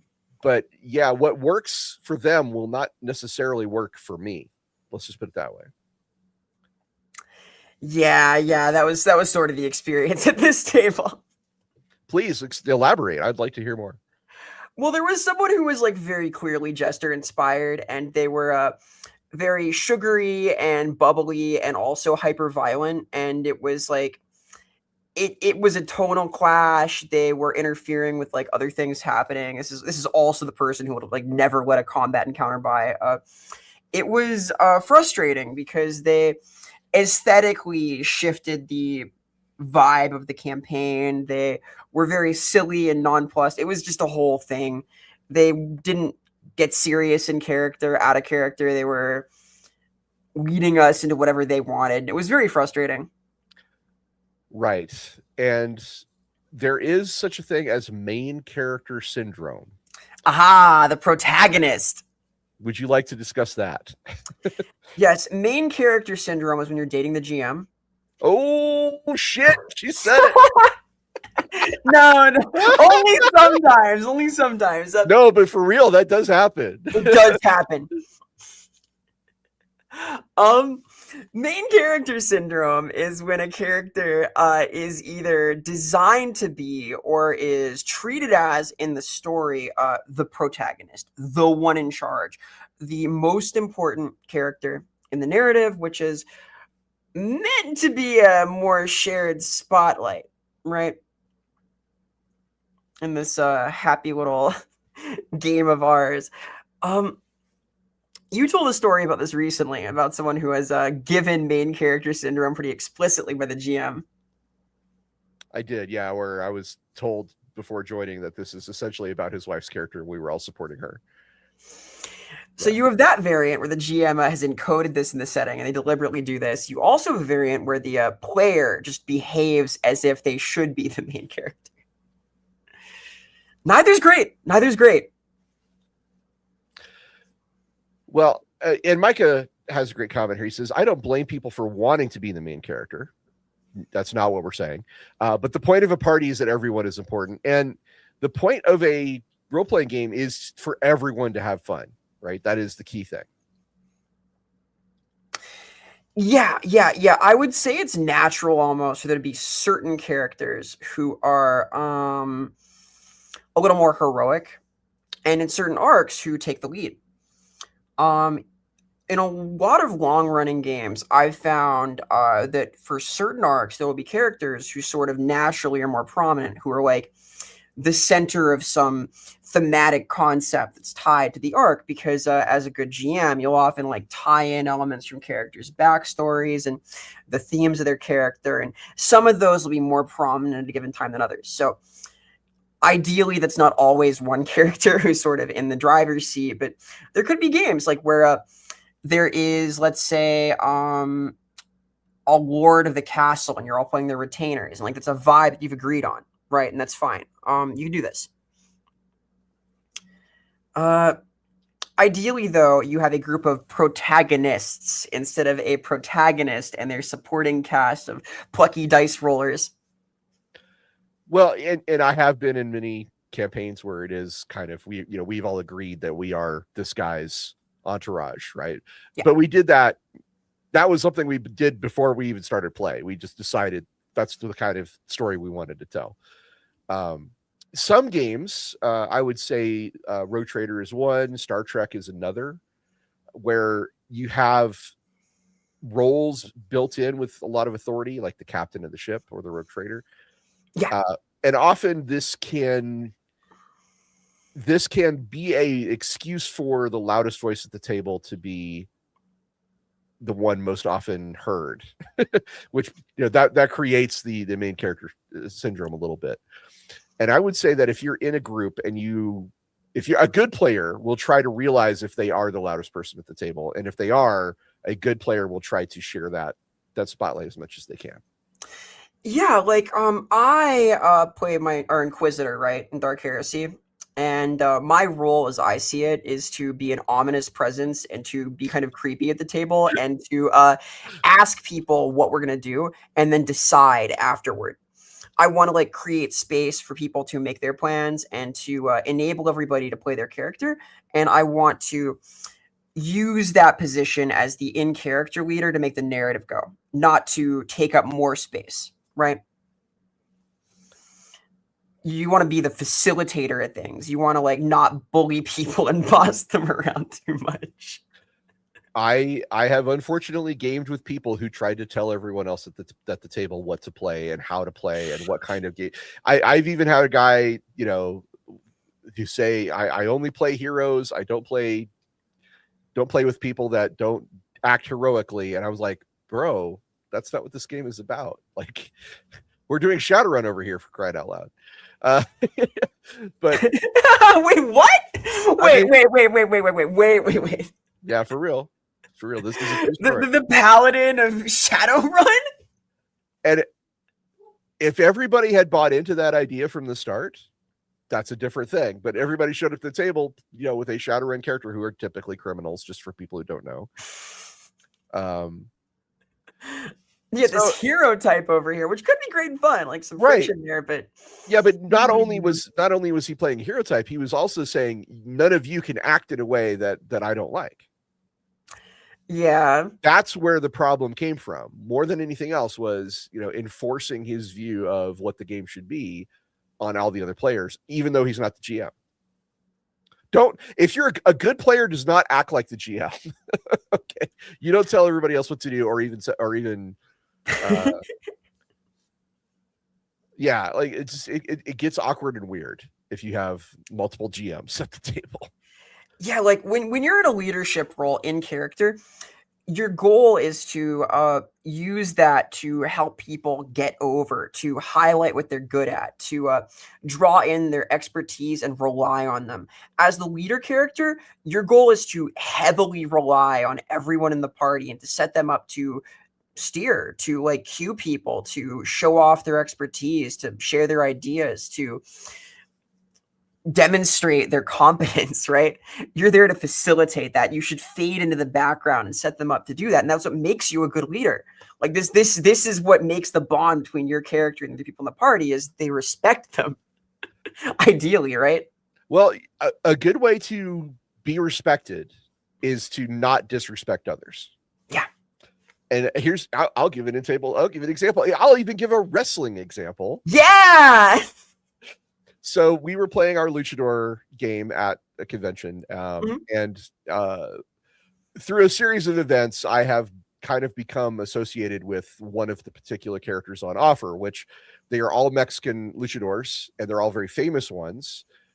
There's El Santo, there's the Blue Demon, there's Mil Mascaras, the Man of 1,000 Masks, there's El Medico Asesino, the Doctor of Death, and Super Gran were some of the characters. If you're familiar at all with Mexican luchadors, those names will probably resonate with you. If you're not familiar with lucha, which I don't expect you to be, those names are probably like, I don't know any of those people. That's like a historical game. Got it.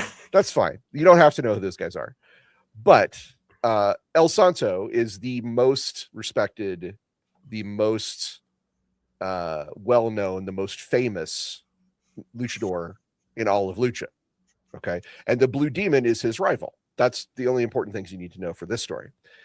So I, through various reasons, I got associated with El Santo. So when I show up to this particular table, I'm almost always El Santo. And what I decided to do about the rivalry between myself and Blue Demon was I would just never acknowledge it from my side. I never even saw it as a rivalry. Right. I felt like El Santo is above such things. He's El Santo. Of course he is above such things. And I felt like that really worked because I was never disrespecting the Blue Demon. And it allowed the guy playing the Blue Demon to be like, oh, he doesn't notice me. He doesn't even deign to acknowledge that I am his rival. Oh, how dare you. And it just allowed us for some really fun moments at the table. But I also felt like that was a good way to show a bit of leadership, to show the fact that I'm a respected, leader of lucha, is that he's not my rival. He is one of many lucha that, that have been inspired by me. And that's how I would run it, And I felt like that was a good way to go. So that's one example. Now, Vera, I would love to hear your take on that, because that is, of course, a type of wrestling and a type of kayfabe. No, that's fantastic, because it comes from trying to get across your personality as the magnanimous and excellent El Santo. You want to, you've been in so many movies, you would never think to have petty grievances, right? You've saved the world numerous times. Fought Dracula on numerous occasions. Yeah. Yeah, I would say that, like, and it's an example of how, like, your mentality in character can inform these things that are constructive. Because ideally, the way you build out character dynamics and conflicts and whatever else, and if you're going to flex your authority, it comes from wanting to get across something about your character and wanting to highlight things about other people's characters, and it's respectful to the player. So this sounds like a lot, but really it's not that complicated. Like, you just need to keep in mind the motivation of your character, what's going to set other people up to play and give them the spotlight, and what's nice. And you can push this a little bit. Like, it's okay to once in a while give a direct order. This creates tension. You just can't like really sit on that, and you should like check in with them maybe afterward, like say, hey, etc. Like, parse this out of character, like, don't step on toes. But you want to, when you have that authority, or when you want to like be rude in character, to make sure it doesn't offend directly and to make sure that it's in service of building a narrative. I mean, yeah, it always comes back to that, right? Like we're here all here to have fun, and a good player understands that, part of having fun is making sure everyone has fun. I think that's really, I mean, we're going to come back to that time and again. It's all about having fun and having a good time. Read the room, man. Read the room. It doesn't hurt.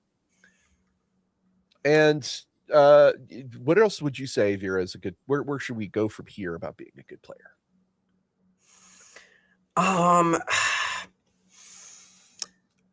There was an El Santo movie, El Santo and Operation 6-7. The real thing. Oh God, this is now a show about. Sorry. I had to say it. I was so well behaved during book club. We kept talking about rules 6 and 7 in the Skarsnik book, and I was like losing my mind and trying to be mature. And I've now lost it because we're talking about masked wrestling. So this is a real thing. Operation 67. Anyway, being a good player. Build a time machine that can be used by women. Godzilla Rex points out that El Santo in a movie did in fact build the time machine that could be used by women. He built it himself. He's a very accomplished guy. He beat the giant brain. He beat Dracula. He met the mummy. El Santo's a hell of a man. That's all I'll say. Oh my God. Yeah, he met every classic movie villain, I think. Anyhow, yeah, being a good player. Being a good player. Being a good player means understanding when it's time for a little levity at the table, but not going too far with it. You don't want to distract from the main thread of things, but just as a GM should accept that there can be some levity, some laughs and ha-has. Following the flow and like reading the room. It's okay to break tension sometimes or to add tension sometimes. You should know when to double down on the seriousness of a situation. You should know when to not, right? Yeah, that's a really good point because every group is different about how their approach to humor works. And what breaks up one table could fall flat at another.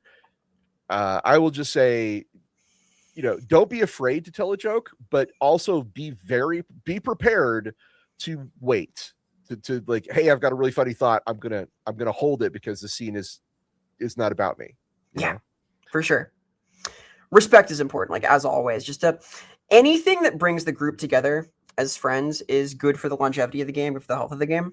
So it's much in the same way as nice to bring snacks. It's nice to make people smile. Oh, as far as bringing snacks goes, a good player will bring dice and pencils and something to write on.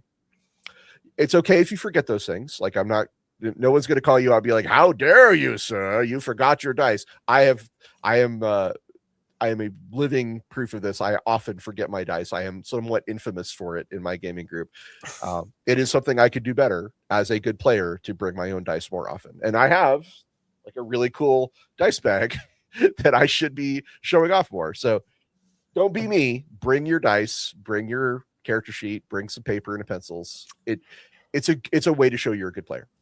Yeah, nobody likes when somebody requests to borrow dice literally every game. It turns into a sign of respect, right? Like, all right, you're not like, come on, dude. Oh, on that front, we got dice are cool, but a good snack now, that's better for Micah. That actually reminds me, don't hog the snacks. Don't be that guy who shows up and eats the whole pizza. I've seen that happen. Bogarting the bag of chips. Yep. Fortunately, that hasn't been me, thankfully, but wow. I'm guilty of this. I've been bad. Oh, pizza. Interesting. And suddenly there's none left, and somebody's like, hey, I didn't get any. Behold my special skill. Devouring a whole pizza. I can eat more than you would expect. I have been congratulated before on this by like wait staff and restaurants. Like, wow, I thought that was for someone else. No. Here's another place to go. Side conversations. Yeah. Um, much like anywhere else in life, it's good to not talk while other people are talking. For the most part, right? If the GM like pulls someone aside, sure, but yeah, look for the opportunities that are not disruptive. Like the game master takes another player aside. Cool. That's a good time for you to have a side conversation in character about a thing. If the game master needs to take a potty break, cool.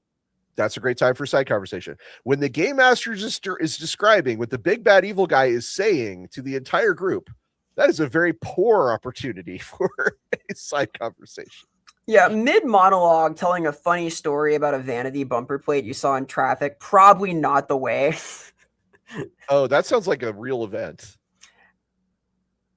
Things like this happen. Holy shit. I would be as a game master, I'd be like, bro, really? Like, I've got ADD myself, right? I get it, but like it's a respect thing. It all comes back to being respectful, staying in service of the narrative, and so on. Bah. Something that we struggle with at my table is talking over people. Yeah. We get very excited, and we do have a bond of trust. We're all friends, and I hate to say this, it's weird, but I feel like it's easier to talk over someone when they're a friend because you're familiar with them, you're comfortable with them, you don't feel like there's going to be that much blowback from it where you might otherwise be more careful.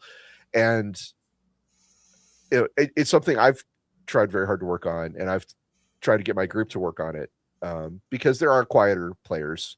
There are people who can be easily talked over, and often, unfortunately, those people are minorities or women, and they're used to it in a bad way. So try not to be that guy. I try hard not to be that guy. It sometimes happens anyway. I do it even to Vera, unfortunately.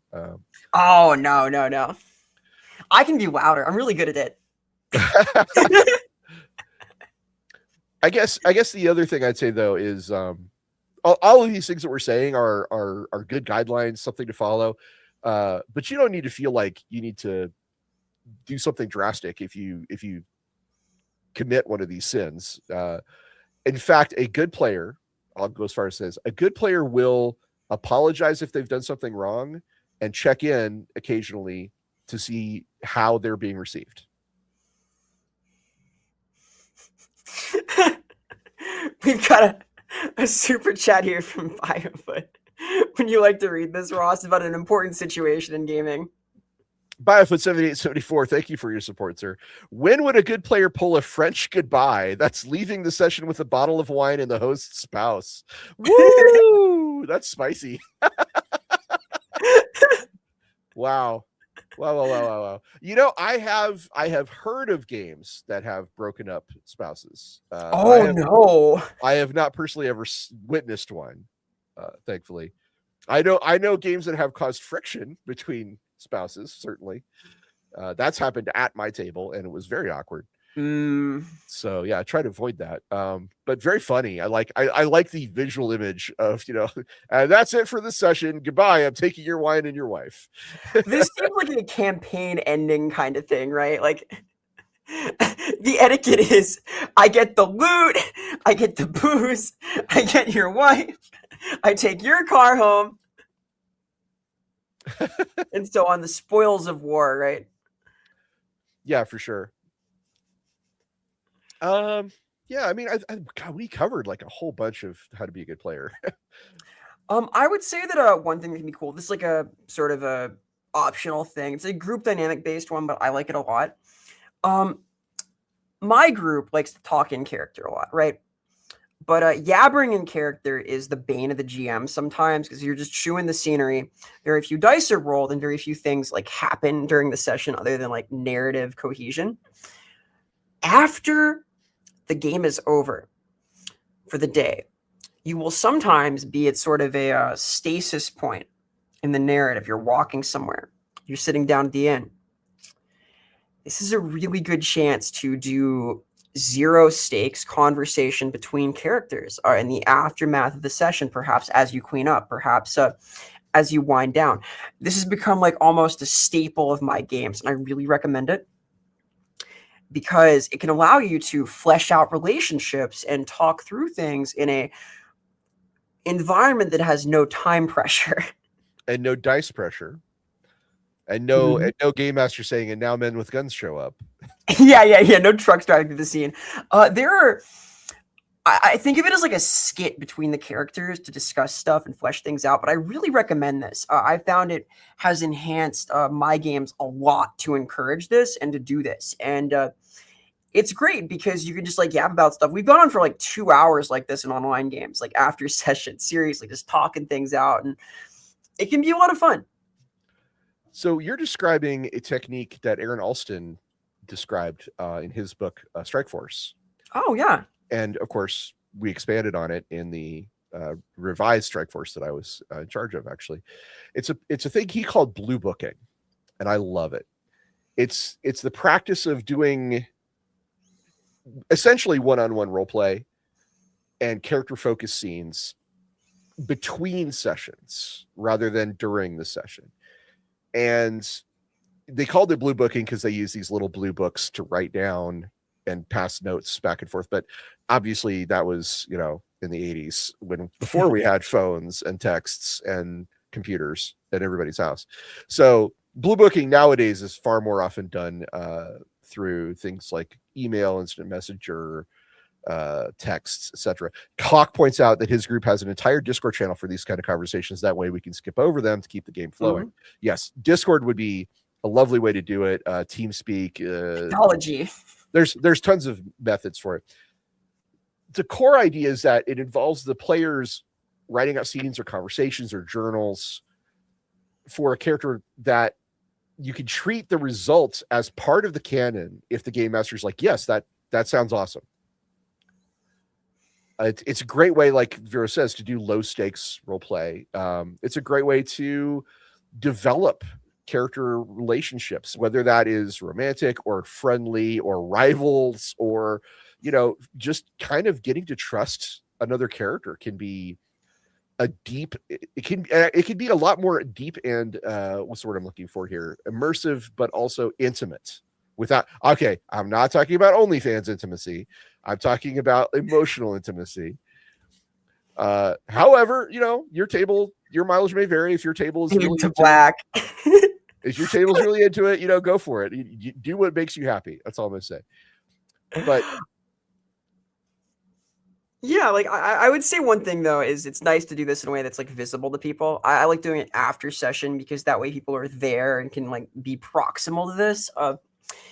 You can have like proper one-on-one things that are secret, but I find that oftentimes it's nice to have in-character secrets be knowledge out of character to help sell things that you want to get across and let people in on the narrative they're part of. Well, one of the great values of blue booking is that people who typically people who play role-playing games are very creative and they're very invested in their character. And there's an interest in keeping that story alive in your head. Blue booking, or and I'm using that term for what Vera's talking about, even though hers is a lot more personal. It's the same thing. It's all blue booking. But it is ways to handle things that might be awkward at the table, like romance, like intense drama, like politics, like betrayals. It also, you can develop a lot of aspects of your character that otherwise would eat up table time for, let's say John, who works a very stressful job at FedEx and all he wants to do is spill some orc blood. Again, I get it, bro. I've been there. Right. Whereas he might be really bored. Critical Role Travis is a good example of this. Like in campaign 1, he really hated gaming out shopping trips because that's not what he was there for. Right. Like, I understand that. I get that. Blue booking would allow everyone to do what they want to do without necessarily involving someone who doesn't want that or doesn't need that. That's why it's valuable. But it also helps you keep the campaign feeling alive and ongoing in between sessions. For busy adults who only can game once a month or maybe twice a month, if you're lucky, this can be a real lifesaver. Oh, by the way, Vera, I had a dinner with a friend of mine last week who is in Georgia, and he was saying how his gaming group, they play every Sunday, and the intense jealousy that I felt, I was just like, oh my God, bro, how much I would pay for a group that could meet every freaking Sunday. Man, Holy moly, would I love that. I miss having a weekly game. I did for like years. We met online for years in a row, like regularly, like every week. And then it's been a while now, and I'm going into withdrawals, man. I'm telling you, it's rough. The advantage of online gaming is the ability to organize this blue booking stuff, to get sessions together, and to just do it. But yeah, keep in mind, blue booking is meant to enhance the tabletop experience, not replace it. You're not giving up your game for this. It's something you do to help your game. That's all. Yeah, it can be fun. Like I think that like you can being a creative type and just letting that apply to your character can be a lot of fun. If you draw your character, perhaps write up little things that happen to them. Whatever spirit moves you. This can help enhance the vibe at the table. If you can doodle other people's characters, they might really appreciate this. Ross is right. Anything that makes the game feel more real between sessions is awesome. Anything that keeps it immediate and in mind. Like this adds investment. It makes the whole adventure feel more like something that you're invested in, you know? Yeah, absolutely. And that's, I mean, because everyone is busy and we all have commitments, being a good player means committing to that game. All right. I know this. I know cancellations are unavoidable. I know such, crises come up, but a good player will prioritize his commitment to the game above minor inconveniences. Okay. Yeah. I want to be clear about this because there are some people out there who are like, hey, I've got, I only see my daughter every other weekend. Well, I'm not going to get in the way of that. That's yeah, sure, go do that, right? But there's some players I've met who are like, yeah, I couldn't come to the game today. I had to wash my cat. And I'm like, really? Or I had to do laundry. There's literally a guy I know who's like, I do laundry on Sundays. I can't come to your game because it's on Sunday. I do laundry on Sundays. And I'm like, bro, what, really? I mean, you can't just do laundry after or before? What's the deal? Sorry, I was washing my hair every Sunday. Now, I don't, again, I don't want to sound like, old man shouting at clouds or anything, but it's important to respect people's time. And that means, when you make a commitment to the game, take it seriously. Vera, help me out here. I feel like I'm lecturing and being a parent right now. I don't want to do that. No, I moved mountains to be there for game. I was notorious for a while for like finding some way to show up for my online game no matter what was happening. I'd be in like some hotel somewhere, like on the Wi-Fi on my phone, like, all right, guys, let's roll dice. And I would get bullied for this a little bit. I fully agree. Like, if you prioritize it, people will understand that. And like, if you can't be there, then they'll respect it because, like, okay, it must be important. If you're canceling like every other game session and do like God knows what else to like go do who knows what, it's not great, right? No, I mean, well, we all strive for the ideal. Let's put it that way. We all strive for the ideal. There's understandable. It's understandable and reasonable if you don't always live up to that ideal. I have had players come to my table and fall asleep because they were working until 4 a.m. and still showed up to the game. And I respect the fact that they showed up to the game. I wasn't happy that they fell asleep in the chair, but they chose to come to the game and fall asleep in the chair as opposed to going home and falling asleep in their bed. So I give, I'm like, respect. There's levels of this. Don't be the guy who bails because of minor shit. That's all I'm saying. Yeah. Like, nothing's perfect, but it's again, it's a respect thing. It's like you got a group of adults who are trying to make a thing happen together and be upfront about when you can't make it or why. Try and let people know in advance. Don't cancel like literally 2 minutes before. This sucks. It's very sucky to announce 2 minutes before you're supposed to be arrived that you were not going to be coming after all, and you've known for days. This is a lame move. Well, it's better than ghosting, though. I'll say that. I'd rather you do that than just not show up and say nothing. Yeah. So let's put it that way. God, we are sounding like relationship there sometimes. Well, that's kind of what this is, right? Because like, whereas the game master's role is to organize the entire structure the campaign and plan stuff and inhabit all of these characters and do tons of planning on top of these things. A player's goal is to be a good part of the narrative and be a good citizen, right? Like you want to be a contributing part of the little group that you've got. And a lot of that's just about being a good person, maintaining a good relationship with your peers, being respectful, being deliberate, like all of this stuff. Like it comes down to treating the thing as a commitment that you care about. It's like your improv group's meeting. And you'll find a lot of the time that your regular tabletop group is people that you really care about. Well, I think the most fun I've ever had is with people who are not just people I see at the gaming table. They're friends that I, go do other things with as well. But let's say this. How about this? You talked about something earlier in the show about elevating, taking something we were talking about and elevating it up to another level. Being a good player and elevating that to another level. Have your own miniature. That's another level. You've taken it to another level of being a good player. Have a picture of your character that you can also show. Like those are two things that were really, I think, add a gold star. Yeah, bring props. You're playing an outlaw, bring a harmonica. Get a hat you can pull low over your head when things get kind of cool. I mean, you don't necessarily have to show up in full costume. No.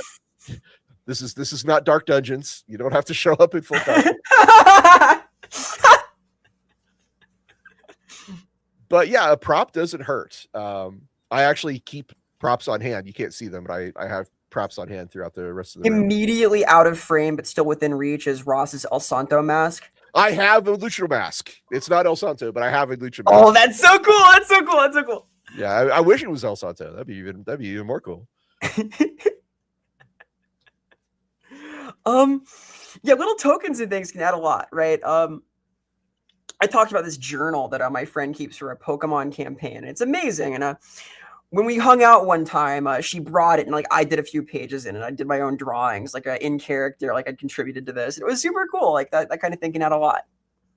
Even cooking something for the group and bringing it with you is taking it to a new level as well. There's players that have showed up with like, here, these are homemade cookies, and we're all like, oh, how lovely. What about bringing the GMing bit? But oh, we did. That's true. Okay, so alcohol. Well, I live in Colorado, so I'm going to say alcohol. Yes, exactly. That are typically banned at the gaming table because they are disruptive. Less fun for other players, right? That's the idea. You need to make sure that you are present and aware and engaged with what's happening and able to remember what happened and all of these things. I will say that I have brought booze to the table before, and in fact, I have a character who I have a 3-drink minimum for, and this is a terrible alcoholic, but I tried that as an experiment and it worked, so I kept doing it. Just a moment. We have a weird comment here. Stream died? Mickey, I hope not. Hawk, is the stream died? There is or Lord Warren. Proper blizzard happening right now. We are getting smothered in the east coast of the state, so it's possible. There's like data center stuff today / power outages. Shout out to Lord Warren, who is also one of our mods. I commonly refer to Hawk, but Lord Warren he deserves props as well. Says here, had to back out and come back in.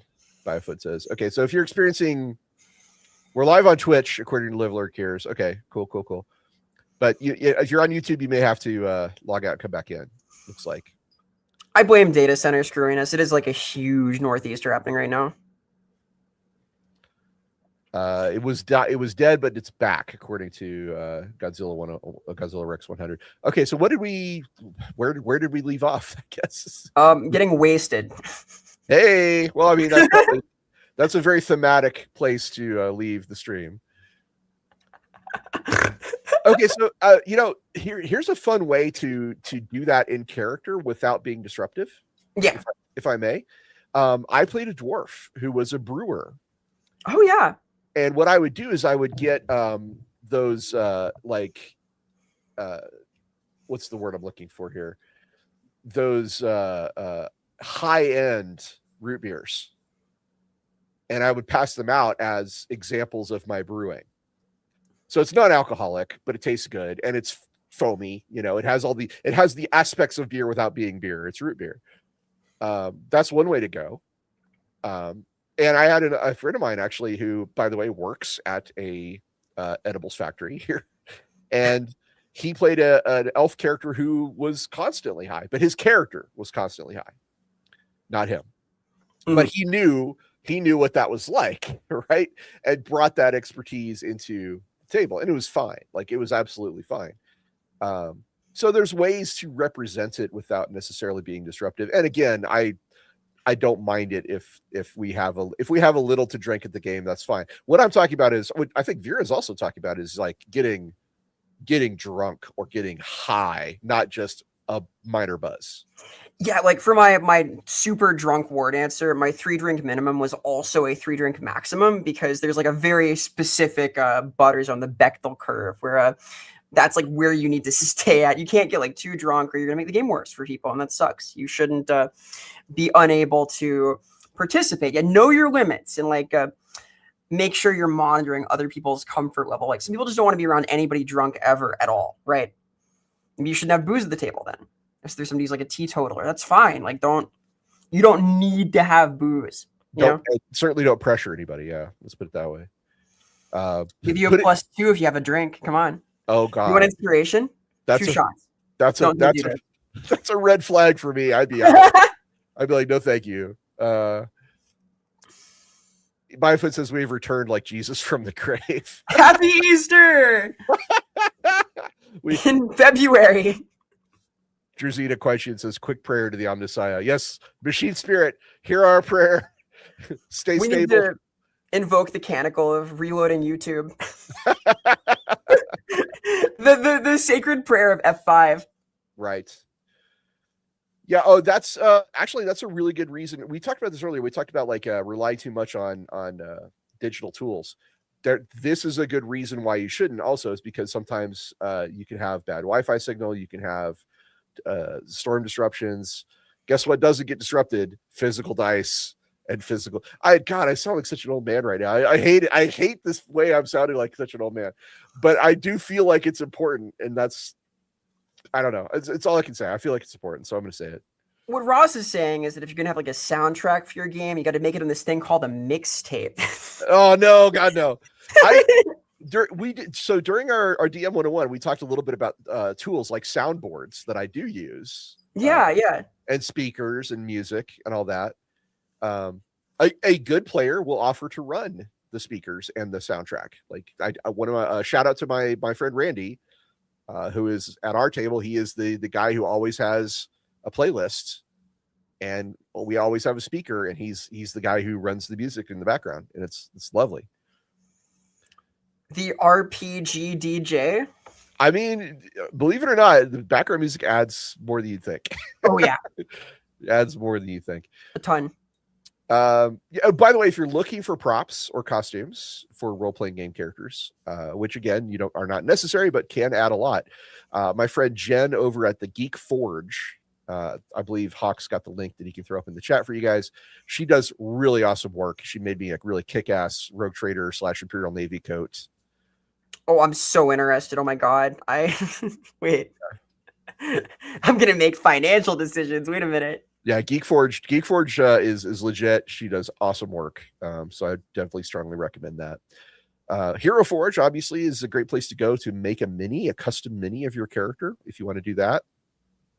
And there are many resources to generate an art piece for your character. I would recommend something like Fiverr to pay a human to do it, but your table may have other preferences. So yeah, like doing a sketch yourself can get a lot across. Also, I began drawing to like try and flesh out my tabletop characters. Like, it could be a gateway to a lot of cool artistic passions, Yeah, for real. So we got 45 minutes left, Vera. Where should we transition to on being a good player? What do you think? I think we've covered a lot of the essential concepts here. We're getting into like advanced ideas. A lot of it does come back to citizenship. A lot of it comes back to investment, preparedness, and so on. Um, And we've talked about like being open-minded. Yeah. yes. But also being clear about your wants. You want to be a good communicator, right? I mean, it never hurts to be, yeah, actually, here's a good, it never hurts to be candid with the game master about what you want out of the game. I would really like it if my character married an elf princess. Is a very easy thing to get across. Which one of my players in a previous campaign, that was literally, it's like when he sat down, he's like, I want an elf waifu. And I'm like, all right, we'll see if we can figure that out. I respect that. So yeah, Eyes on the prize. be candid about what you'd like to get out of the game. A good player will do that. Yeah, and like talk to your peers, your other players, what they want out of the game. Right. Support them. See if they'll support you. Figure out some blue booking to get there. Hey. It's a collaborative thing. You're all teammates. You're all making a cool thing happen together. This is ideally a zone where you can build up your friends and. You know, I'm going to use an anime reference. Yeah. Okay? One Piece. Every member of the crew in One Piece has a goal, has a dream, and they work together. They have their rivalries, they have their differences, but they work together so that everyone can achieve their dream. Right? It's not just Luffy's dream, it's not just Zoro's dream, it's everybody. It's the Straw Hats collectively work together to help achieve everybody's dream. And what that means is, like we've been saying, you know, they will have deep moments with each other that is not disruptive to the activities of the crew as a whole. They will support each other's big moments. They will sell the big moments, you know, usually with Sanji, especially with oh my god, you know. The reaction frame is so important. So what do you think? Do you think that's a good example? Or absolutely, like if you like, even just to narrow in on that idea, the way they like help convey like the coolness of what each other is doing. You see this in tons of manga, tons of anime. If you've ever watched any kind of like action show at all, anime, live action, you'll note the reaction cut where it will snap to the expressions of people as things are happening. This is a great tool as a player. If you can visualize the boarding, the storyboarding of what's happening in your narrative, it's okay to have these flickers of being impressed or being serious. Your character furrowing their brow at the right time can add a lot to a scene. Yeah. And if you, sometimes it's not something you can really do super well. Like my eyes are pretty narrow. You can see that already. So if I want to do a dramatic Batman eye narrow, I'll just say it out loud. I say my character does the Batman eye narrow because I can't do it, you know, or raise an eyebrow. Some people can't raise their eyebrows. It's okay to narrate a reaction as opposed to try and show it, I guess is what I'm trying to say. Yeah, absolutely. We got a super chat. You want to read it? Thank you so much, Necro. Yes. If any good stories of good players y'all have had as DMs or fellow players you want to shout out. Ooh, story time about good habits. Yes. I've told a couple already. Like, got a good friend who kept an amazing journal. This was awesome. Really cool stuff. I have played with people who always like brought snacks and things like fresh made stuff, which was amazing. Right. Quite memorable. I have played with people who gave the sense they were like super prepared. I played with someone in a 5e game who played a druid, and they came up with like all of these ways that each of their animal transformations had some mark of who they really were in the fur patterns or the scales or whatnot. And it was fantastic to see her describe this in detail whenever she used animal shape. That is rad. Yeah. It was like ready to go. It was preparedness. It was, and it made things flow well and feel very real and immediate. I'm going to shout out my buddy Randy. He does not get enough. He does not get enough appreciation for what he does at my table. So Randy, number one, bring snacks. Always bring snacks. Number two, he handles the music. Like I said before, he's got the playlist, he's got the speaker, he sets that up. Number three, he brings a selection of his own hand painted miniatures and always makes them available. And Ooh. always, like, he's like, hey, if you have something you want to use, just let me know and I'll bring something from my collection. And he's a very good painter. He's a very talented painter, and he has a lot of really great old school minis that add a lot to the value of what we're doing. Randy is a guy who takes a lot of notes, and he takes those notes in character, like you said. Honestly, just sitting here thinking about it, I think I have not appreciated him nearly as much as I should have, because he embodies a lot of those good player tropes. He's not disruptive, and he's very creative, and his characters are always involved and have cool backstories. So yeah, big shout out to one of my own players, Randy, for all the things he does, because that's a lot of that's many things that he does. Shout outs to Randy. Heck yeah. In that vein, my friend Marissa, who has done this amazing journaling, also for her Dark Heresy character, she stepped up, and she was like new to role playing games at the time, and decided to bring in an accent for language she speaks, which is awesome. We even talked about accents that we can maybe in a minute, but she speaks German, and for her heretic that she brought to our Dark Heresy table, she brought in this very imposing German accent, and it was awesome. This magus biologist who was intrigued by all sorts of interesting means of articulation, almost this like insectoid structure to some of her facial augmetics, and it was fantastic. Like someone who was not super familiar with the setting, like really bought in, did the research into what Dark Heresy was all about, what the Imperium was all about, and made this character that was so ominous, both in terms of how she came off in character and what she represented in the setting. And it was just fantastic. It was immediate immersion, just really went all the way and bought into this unfamiliar thing, committed to it. Just fantastic. Really great player. I have a friend, Bill Keys, who is also a fellow game designer and author who's worked on a bunch of role-playing game products.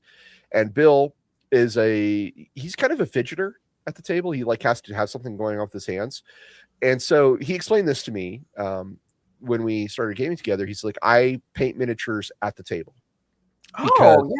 Because I have to do something with my hands. It's not that I'm not paying attention. I will absolutely pay attention, but I have to do something with my hands. And so I hope it's okay, but I'm going to be painting miniatures during the game. And I was like, that's fine.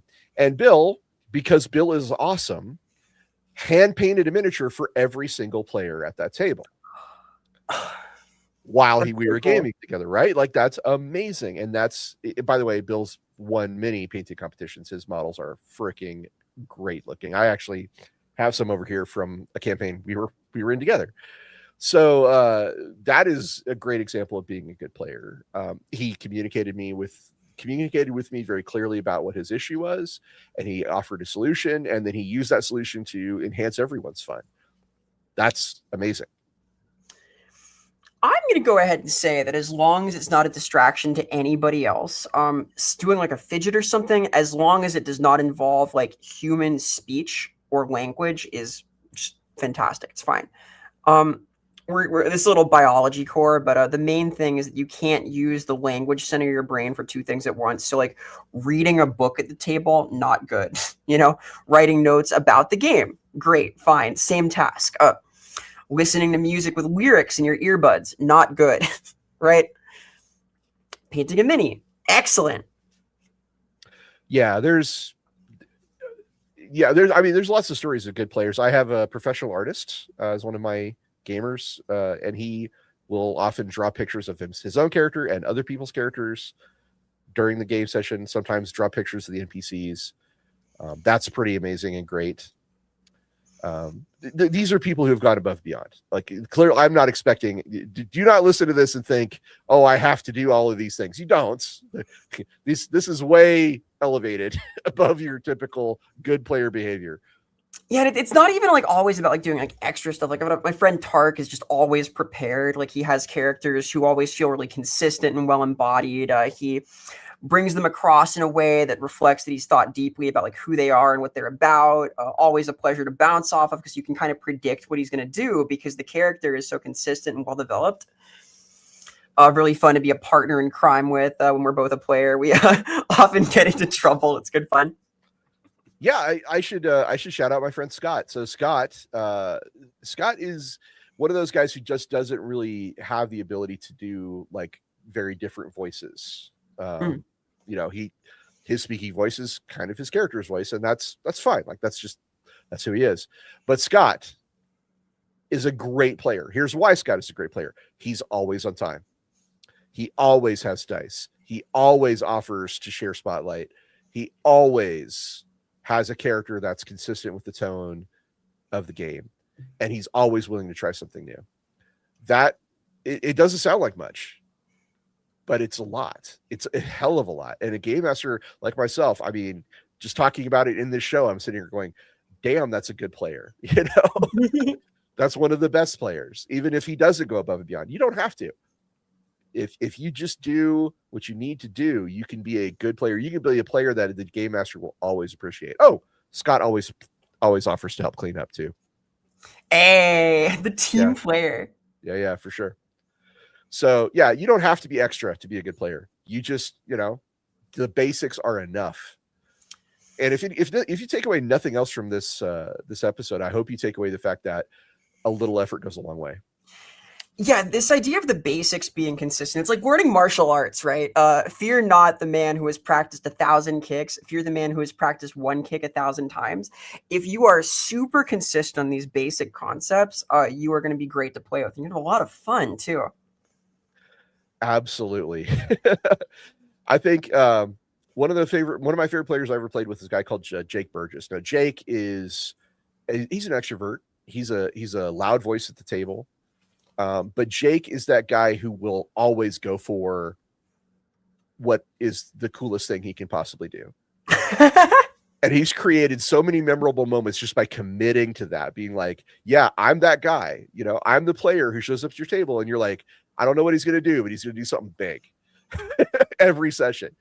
And yeah, I mean, that is a type of consistency that we haven't talked about. Is just like the willingness to go all in. You know, I mean, in a fun way, in a way that enhances other people's experience. Yeah, being willing to like let go and lock in and just go for it is awesome. Agreed. Committing to the bit, as they say. Yeah, agreed. Yes, commit to the bit, 100%.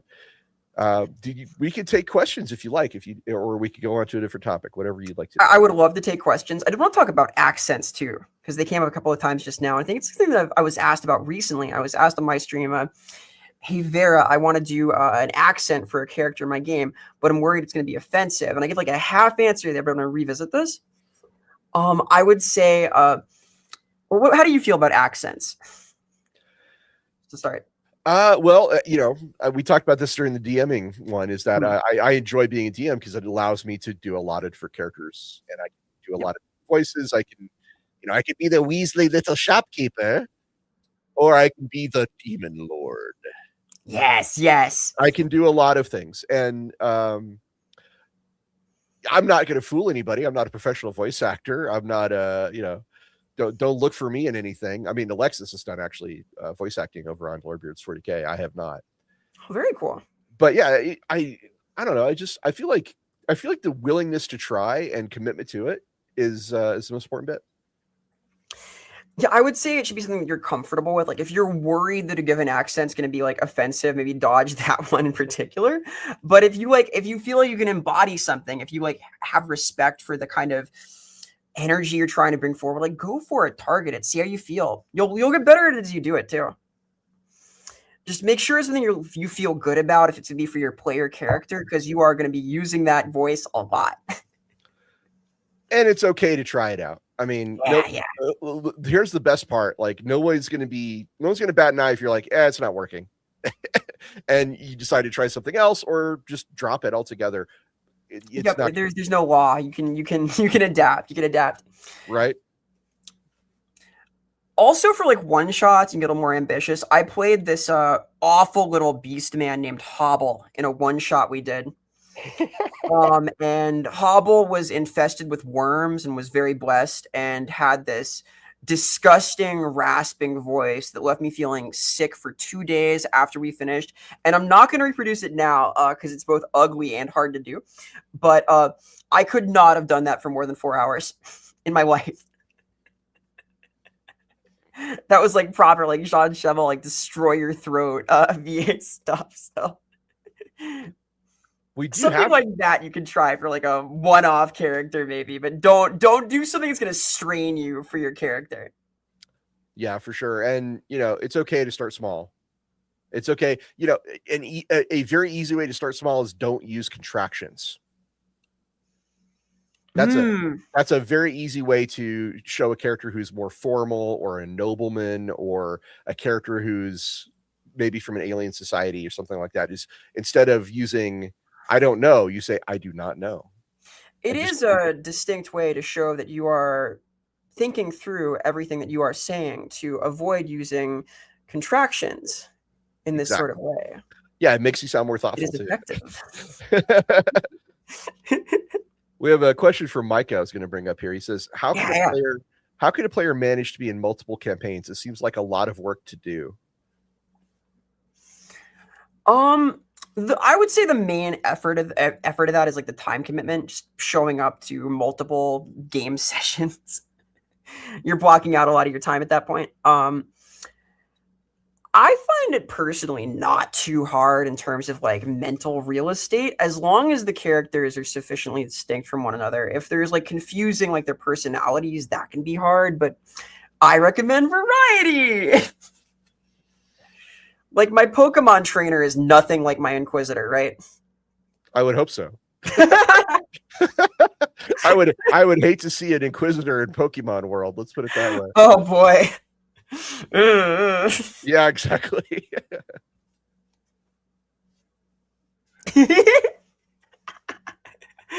What do you think, Ross?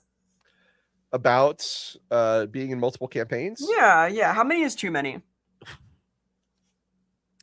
Well, okay. Well, I mean, overcommitment is a it can be a thing.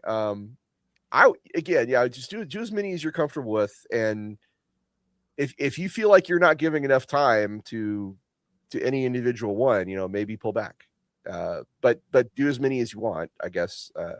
I'm not here to tell you how to live your life, but I think a good player commits to as many as he can reasonably, or as many as they can reasonably feel they can give their full effort to. If you're phoning it in at one group, maybe pull out of that one. Yeah, it's okay to haul back. Just like give advance warning. Like if you need to withdraw from a campaign for some reason, just be mature about it. Oftentimes the DM can accommodate, but it might take a while. You might need to like play out a few sessions and things, like an elegant goodbye. There's ways of doing this. So Hawk says, I would like to see an Inquisitor catch them all. Okay, so now we have Ash Ketchum in 40K. Grey Knights, I choose you. Oh boy. We do have a collector in 40K. There is someone out there going to catch them all, right? That's Trazen. Yeah, Trazen. Yeah. I'm going to be the very best, the best there ever was. He sure is. I do know someone who for a while ran like 7 games. He ran a different game every day of the week.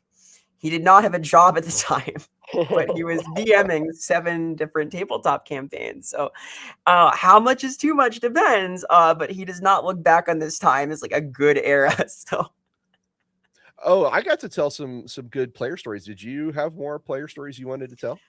I told a couple. There's a lot of people I could give flowers to. Like my friend Brett's really passionate. He really thinks through his characters. He really informs and tries to ground them in the setting and like make them very story forward. He's always concerned with making sure that like they're unique, but also in service of the narrative. He's compromised a few times in ways that like really made things land.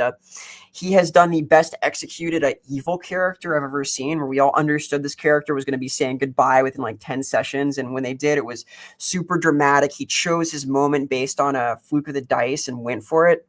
Really dramatic and interesting, super memorable. I do love that. Oh, you know what? That's actually a good thing to point out, though, is that a good player will will build in the idea or be open to the idea that the dice can change a scene. Yeah. A good player will not just go in and say, okay, this is going to happen no matter what. A good player will be like, well, I think I'm going to try and see what happens. And if I fail, that's just more spotlight time. And this was in Wolf Rip, and he was playing a cultist of Tzeentch who was fated to part from the party because we were not cultists of Tzeentch. And gradually, suspicion had been building about his activities. And during an encounter, there were a couple of crit fails on the part of the spellcaster we were fighting. And he was like, I'm going to go for it. And he selected his moment to usurp some right he was doing and then vanish with pretty severe injury. We had like one turn to go at him. And it was neat. We got him to burn a fate point. Nice.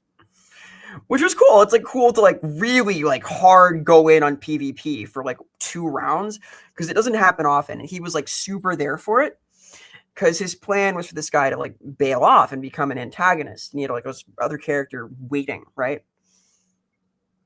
And we were all like keyed into this. It was like well done. It was an example of, I would think, that kind of thing being handled nicely in and out of character. And it was good. His new character came in to help manage the cleanup of that event, a Magister's Vigilant from the Amethyst College. Oh, to go back to the thing about accents really quick. Yeah. I did mention that a lot of times I'm on my phone looking for things to say. Usually that's because I have an idea in my head about how my character sounds or maybe a character that exists in fiction and I sound like them. Like recently I played a character and I wanted to sound a lot like classic Thor from the Marvel series, Ultron. Yeah. Ultron, we would have words with thee. I wanted to speak like that. Super cool. So what I had on my phone was I had a lot of, Thor quotes and I would try to speak like that character at the table. And I try to find ways to bring that quote into the game. Something like, I will tell this tale in my father's hall, stuff like that. Just a lot of video game quotes are really good for this because they as a video game writer, this as well as I do, that you have to be concise and communicate a lot in a short period, which makes them great for in-table quotes. So yeah, that's another suggestion. If you want to speak differently in character, find a character who speaks the way you like and find some of their quotes and see if you can't bring them in that way. Oh yeah, like advanced prep is fantastic for that kind of thing. Like for my war dancer, I wrote up like a series of these creepy and nonsensical stories to just like launch into about family members of hers, and like it was a lot of fun to invoke these every so often. Just these bizarre and violent stories about things happening that aren't funny at all, but and seem amusing to her, like just like terrible things dryads have done, etc. Get the idea across. Yeah. I mean, it's definitely one of those things. Like, we have a lot of media these days that are great for resources. I mean, just the Lord of the Rings franchise, just to name one, is a place you can go for a lot of fantasy character archetypes and tropes and quotes and voices. Although maybe Gollum's a little overused, but you know what I'm saying. But there's actually so much material out there these days that it's very likely you could pick a show that no one else has watched at the table and use that as a great way to get a character voice or a character or some character mannerisms that you think would be of interest to you to portray. Ross proposing that being a good player is all about being cultured. It doesn't hurt. It doesn't hurt. Have I played characters that are based on Mass Effect characters? Yes, I have. I bet that was really cool. I mean, I enjoyed it. I'm not going to speak for everybody. Now, I did a lot of calibrating of the forward. Yeah, if you know what I mean. Oh, so you were playing like a cool Mass Effect character. Well, I was playing Garrus. The coolest Mass Effect character. You're speaking to my heart right now. Yeah, right now I'm staging for a Fabula Ultima campaign, and I have based my character there off of Lupin the Third, and no way! The live yeah, action way, or yeah, the way. animated? And a character called the Enigmatic Gale from an amazing show called Thunderbolt Fantasy, which I do recommend. Are you doing the live action Lupin or the animated Lupin? Animated. Ah, okay, cool. The classic. More from like Cagliostro and so on than like the manga though. Oh, you are a person of culture. You know Castle of Cagliostro, the Miyazaki, I try. The Miyazaki Lupin. Yes. Possibly the best. Yeah, it serves as a standalone. By the way, you should watch The Castle of Cagliostro. You don't need to know anything else about Lupin, I swear. It's really good. It's one of the best standalone Lupins that exists is Castle of Cagliostro. Yeah, it's up there. The Reason Goemon movie is insane also, but it's a very different kind of thing. Yeah, well, I'm not as up to date on that, so I don't know. It probably is good though. It's probably great. There's a lot of Lupin. I'm only like halfway through the main series. There's like 7,000 episodes. Freyren is a good recent anime that's got a lot of great characters in it. Go ahead. You know, I like Freyren. I used it as inspiration for the elf books for some of the mentality stuff in the recent Gothic books. I wrote that like with in mind some of the lessons from Freyren. Like, oh, this is smart. Oh, that's so rad. Okay, wow. That's like a whole separate conversation. sorry, but yeah, go on, please. Inspector Zenigata would like to know your location. So yes, thank you very much. So actually, we have a great question I needed to address that I think we almost lost. Let me see if I can find it here. I believe it was Biofoot, and he was asking us if we're going to do there it is, right here. So Biofoot says, "Is there going to be a Lorebeards Dark Heresy game?" I would really like there to be. I would really enjoy this. We have discussed this in the abstract. I think there's going to be some RPGs in general in the zone here. Yeah, I'm quite intrigued. I need to bring it up at our next meeting or just talk to Andy and Sotek about it. But I think I would like to do it. It's just a question of logistics and timing and making sure that we are not hogging Twitch when other people need it. So we need to get them involved. They can't be streaming at the time because we got to like. Right. I would love to have them at the table for one thing. That would be really great. Just like any other role-playing game, scheduling is the final boss. Yes. So let us cook. Yeah. I think it's interesting, Dark Heresy, and possibly some one-shots. But yeah, we are Warhammer enjoyers here, and we have perhaps the world's leading expert in Dark Heresy here. So now, Bifus says, "Now I want VODs of the Lorebeards monthly meetings." No, you don't. They're really boring. It's all inside baseball, and anyway, trust me, it's important, and we need to do it. But I wouldn't say they're super exciting. So let's put it that way. But yeah, we should do some kind of RPG. I think would be a lot of fun. And it would be not terrible to put a lot of the things that we've talked about into practice. Yeah, walk the talk or talk the walk or walk, do as we say and as we do, something like this. This kind of thing. It'll be fun. So what about you guys? We have 15 minutes left. If you guys have some questions for us, I think this would be a good time for you to ask. Yeah, please. Anything you want to ask? I think we're willing to AMA it, right? I mean, doesn't necessarily have to be about being a good player, but God, we covered it. I mean, this is the most thorough covering of being a good player I've ever been a part of. Let's put it that way. I feel like we've covered some important stuff here. I think this is the idea. Oh, looking at one of the chats here, they're talking about TPKs. We should probably do an episode about TPKs on this channel. Oh boy, you could talk about that for a while because like there's the most obvious strategy is to just start a new game, but it'll be satisfying. There's a few options, yeah.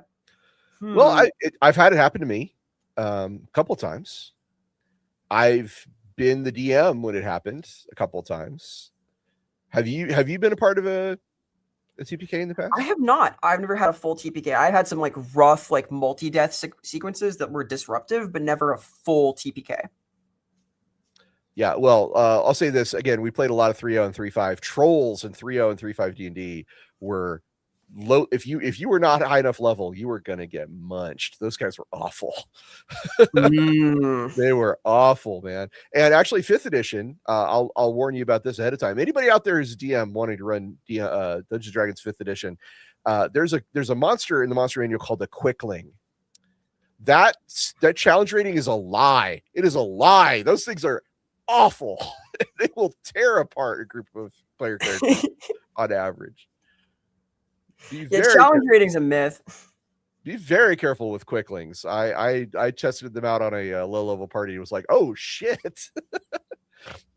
Oh, here's a great. How do you play 3 kobolds in a trench coat? I gotta take his Ed, and Nettie. So Fabula Ultima has a quirk for this. They set up to like actually do this. You play as a small team of creatures, and when they die, they are replaced sometimes. You narrate almost like what the group is doing in a given time.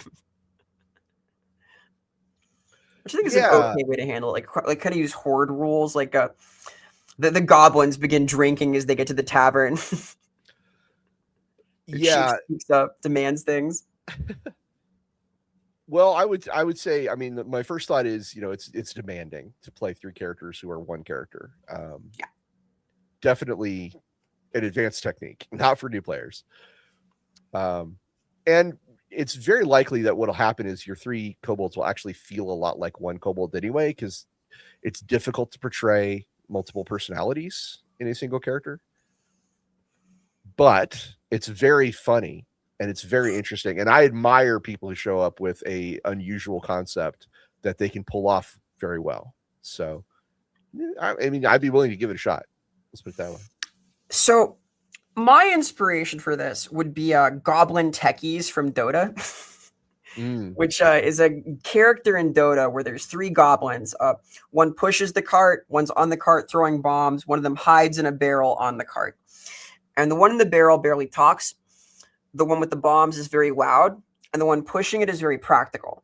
And what you can do there is divide it into having a character who's the voice of reason for this personality, which is 1 personality for the group, one who is the id, sort of like saying whatever they want, and one who is more silent and does a lot of the physicality. And if you divide it that way, if you have like distinct roles for them, it'll be easier to fragment your 1 character into these pieces, I would say, than to have 3 fully developed egos that are like constantly clashing. Yeah, for real. For real. That actually leads me to an idea about being a good player, which is it's possible, and I won't say this is something I would recommend, but it's definitely an advanced technique. But if you come up with your own catchphrase or your own like physical move, and I mean something like as simple as, this means something to your character. This means it's on. It's like it's time to fight, or this and this, the Vera's doing a lot of those. you can have nonverbal mannerisms that can come out in play.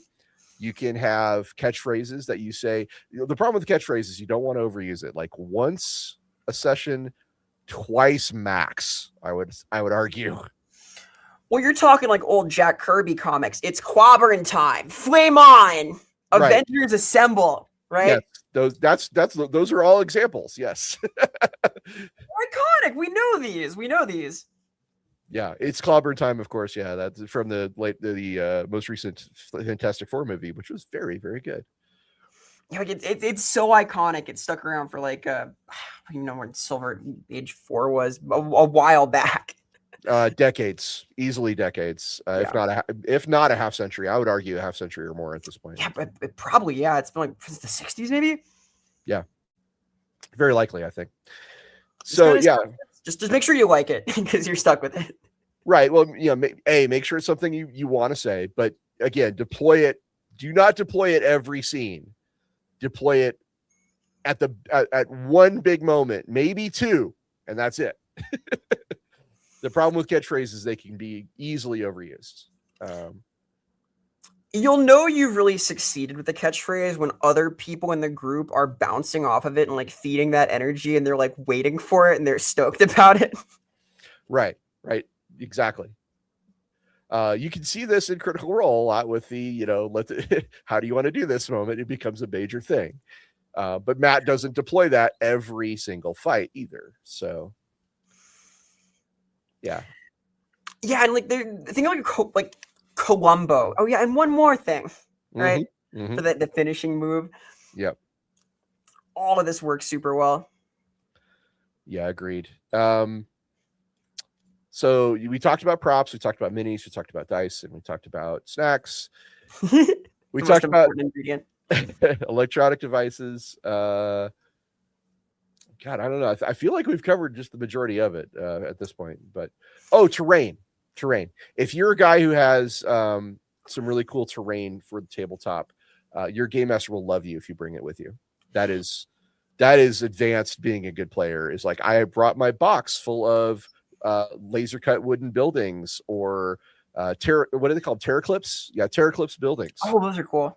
Yeah. You can find a lot of this stuff at your local game store. What is it called? Epic Encounters, I think. Yeah, Epic Encounters has some really neat boxes that include terrain, dungeon dressing, and big ass monster minis, which again, your game master will really appreciate if he's like, I don't have a frost giant miniature, and you're like, well, I do, and it's right here. Yeah, like you might be surprised what's useful if you have like prop jewelry and so on. If you have coins, anything kind of relevant, right? Coins, you can find coins like pirate coins or stuff like that. They're cheap. And Etsy's fantastic for this stuff. You can spend $20 on Etsy and get like an iconic character prop, something that's going to really carry that and represent what you have on your person, what you're about. A gambler flips a coin all the time or shuffles a deck, very evocative, Oh, yeah. Actually, we're doing a Star Wars campaign right now, and one of my players pointed out that he can get a sabacc deck on Etsy, like actual sabacc cards, and I was like, hell yeah! Oh, that rules. Yeah. I prefer Pazak, of course, but to each their own. You're a person of culture. You play a lot of KOTOR. I can see that's pure Pazak in my book. Pure Pazak. Speaking of catchphrases, look at that. I may or may not have made characters based on KOTOR. So there you go. Person of culture, indeed. Look at you. Oh, HK-47 is like my spirit animal. So my favorite. One of my earliest like forum roleplay things was a Star Wars game where I was trying to play HK-47 and it went nowhere, and I was so sad because I really wanted to. Well, the good news is, and this is also good news for people out there who want to play role-playing games and want to be a good player, nothing's ever wasted. If you have a great character concept and it just doesn't take off, there's always another table. There's always another place you can use it. There is always room for a good player. Everybody wants to be around somebody who really gives a shit and is excited to be there and who participates. Like, you will find your zone, I promise. There is a promised land. Absolutely. Actually, a good place to learn about good players, believe it or not, is gaming conventions. There's a lot of them. It's in my area. I live in Denver. We have tons of local gaming conventions, and they all have several tabletop games that go off, usually a 4-hour game slot. And some of those game masters are some of the best I've ever gamed with. And some of the players you meet there are some of the best. And, there's others as well. We have talked about the games that we have to bail on in the past. But it is a good place to polish your skills. It is a good place to very low stakes, because you probably won't ever see any of those people ever again. Very low stakes way to engage in some practice of role playing at the table. Have you tried this before, Vera? I have been to a lot of cons that have RPG rooms. I have not been part of any kind of tabletop game at one, and I think I should. Been missing out.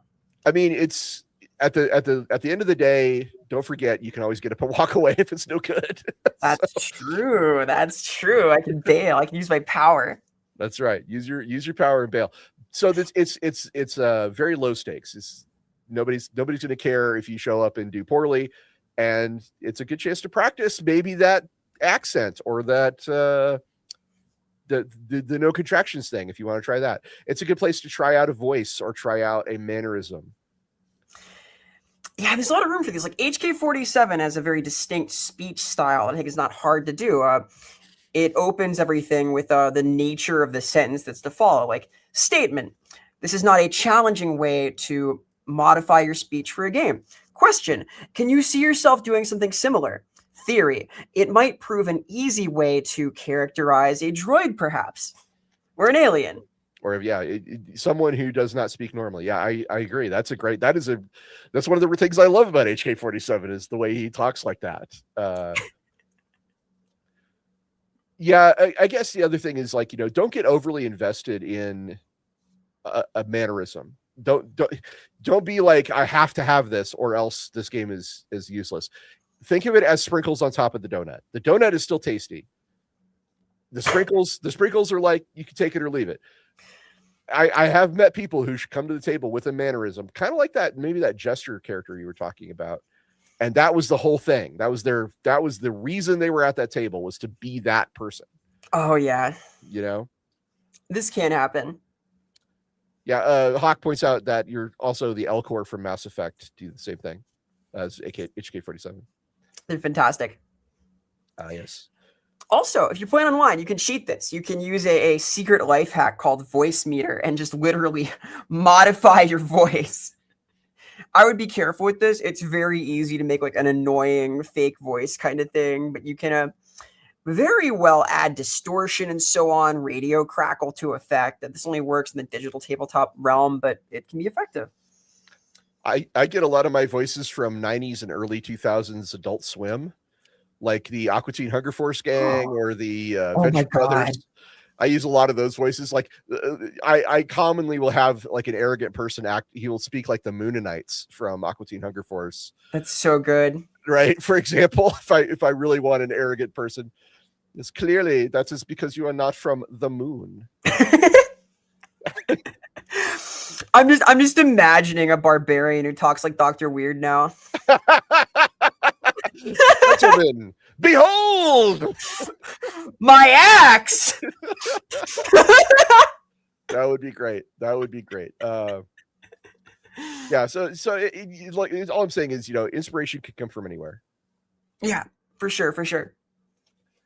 Oh yeah, we need a Mass Effect game really bad. Micah says a Mass Effect type of game with the guard win game. Yes. They might bring it back. I'm holding out hope. Vera and I have plans to do a show on holy grails of RPGs, yes. Like the properties that we desperately want to be RPGs, and Mass Effect is on that list. So just to be really clear. I plan to become a biotic god for that one. Lich Lurkier's good news, everyone. You heard this in Farnsworth's voice. Yes. Yeah. Another icon. Cyborg says, you mentioned a lot of dice, snacks, etc. Is there something similar I could bring to the table as the brokest student in existence? You don't have to spend money to be a good player. Let me be clear about that. Being prepared and investing your time is the thing that people will care about the most. Like, if you're ready to go, if you have things in mind, if you are prepped and enthusiastic and on time, that contributes like more than anything else. Seriously. The most memorable thing is just being on the ball, right? That guy who's like always adding stuff to the table, always ready to go, has things in mind for their character. Like that's evocative. That's memorable. That's important. That brings a lot. So Hawk points out that if you bring your attention to the table, that is very impactful. Yeah, someone who like really cares what you're doing at the table, people will appreciate that like so much, Yeah, I agree. Cyborg CR, thanks for that. It's a good question. I often forget what it was like to be a broke college student, and thank you. I appreciate you. I appreciate you reminding me, because there's been times in my life when I could not afford to bring extra dice to the table. I was given dice when I couldn't afford dice, and I just brought those dice every time. That was awesome. I mean, that's advanced technique. That's definitely being a mentor, right? One way to be a good player is to be a mentor to a new player. And that includes sometimes passing on a set of dice to someone who doesn't have one, or teaching rules. I mean, not being a dick about it, but occasionally like, hey, if you have a question, I can answer it. I've played this game a lot is a good offer from a good player. Yeah, because if you're a good player already, your goal is to have a table full of good players. Spread the word. Be kind. Absolutely. Again, a lot of it is reading the room. A lot of it is matching the vibe, as Hawk points out. A lot of it is just being ready to enhance the fun for everybody. And good question, Cybrix here. Thank you for bringing that up. Appreciate you. That's what it's all about, is enhancing the fun, is being passionate and about being the part of the game that you want to see, right? Hey, speaking of that, I would like to propose something. Oh yeah, please. I think our show needs a sign off. We need a cool sign off. Like over on Lorebeards 40K. Over on Lorebeards 40K, we say, in the grim darkness of the far future, there is only lore, which is our sign off. And I really like that. I think we need to sign off. And I was going to suggest that maybe we should ask our chat, our listeners, if you have a cool idea for a sign off, I'd love to hear it. Join our Discord for Lorebeards, and you can throw it up in there, and we'd love to see it. We have great. Go ahead. Please let us know. Yeah, we'll devise this. We'll be ready next time. Yeah, for sure. Hawk, if you could do me a favor, put a link to the Discord in the chat. We have a very active Discord for Lorebeards. Our guys are called Lore Seekers, and they have a lot of great conversations. We do participate in them, and it's very active. So if you like that kind of community, come join us. We have a last second super chat from Ricky Chapman about some cool stuff. Oh man, go ahead and read it. Speaking of HK, in our Star Wars game, one of our players have a squad of HK-48 droids that actively hunt people in their space station. They're conspiring to kill the other PCs. I love this because it means you've got more HK vibes in your setting. What a tension there. Nice. And of course, Biofoot wants to tell us to sign off with why the Fishmen are a clear present danger. Ricky Chapman, thank you for your support, sir. Really appreciate that. HK-48 droids, a whole squad of them, assassins. That's awesome. Your games always sound amazing. This is cool stuff. This is cool stuff. I'm envious. But without a sign off, we're just going to have to sign off because we are at the end of our show. So thank you, everybody. Lorebeards role play out. Role play out. Thanks so much, y'all. We'll work on that. Cheers.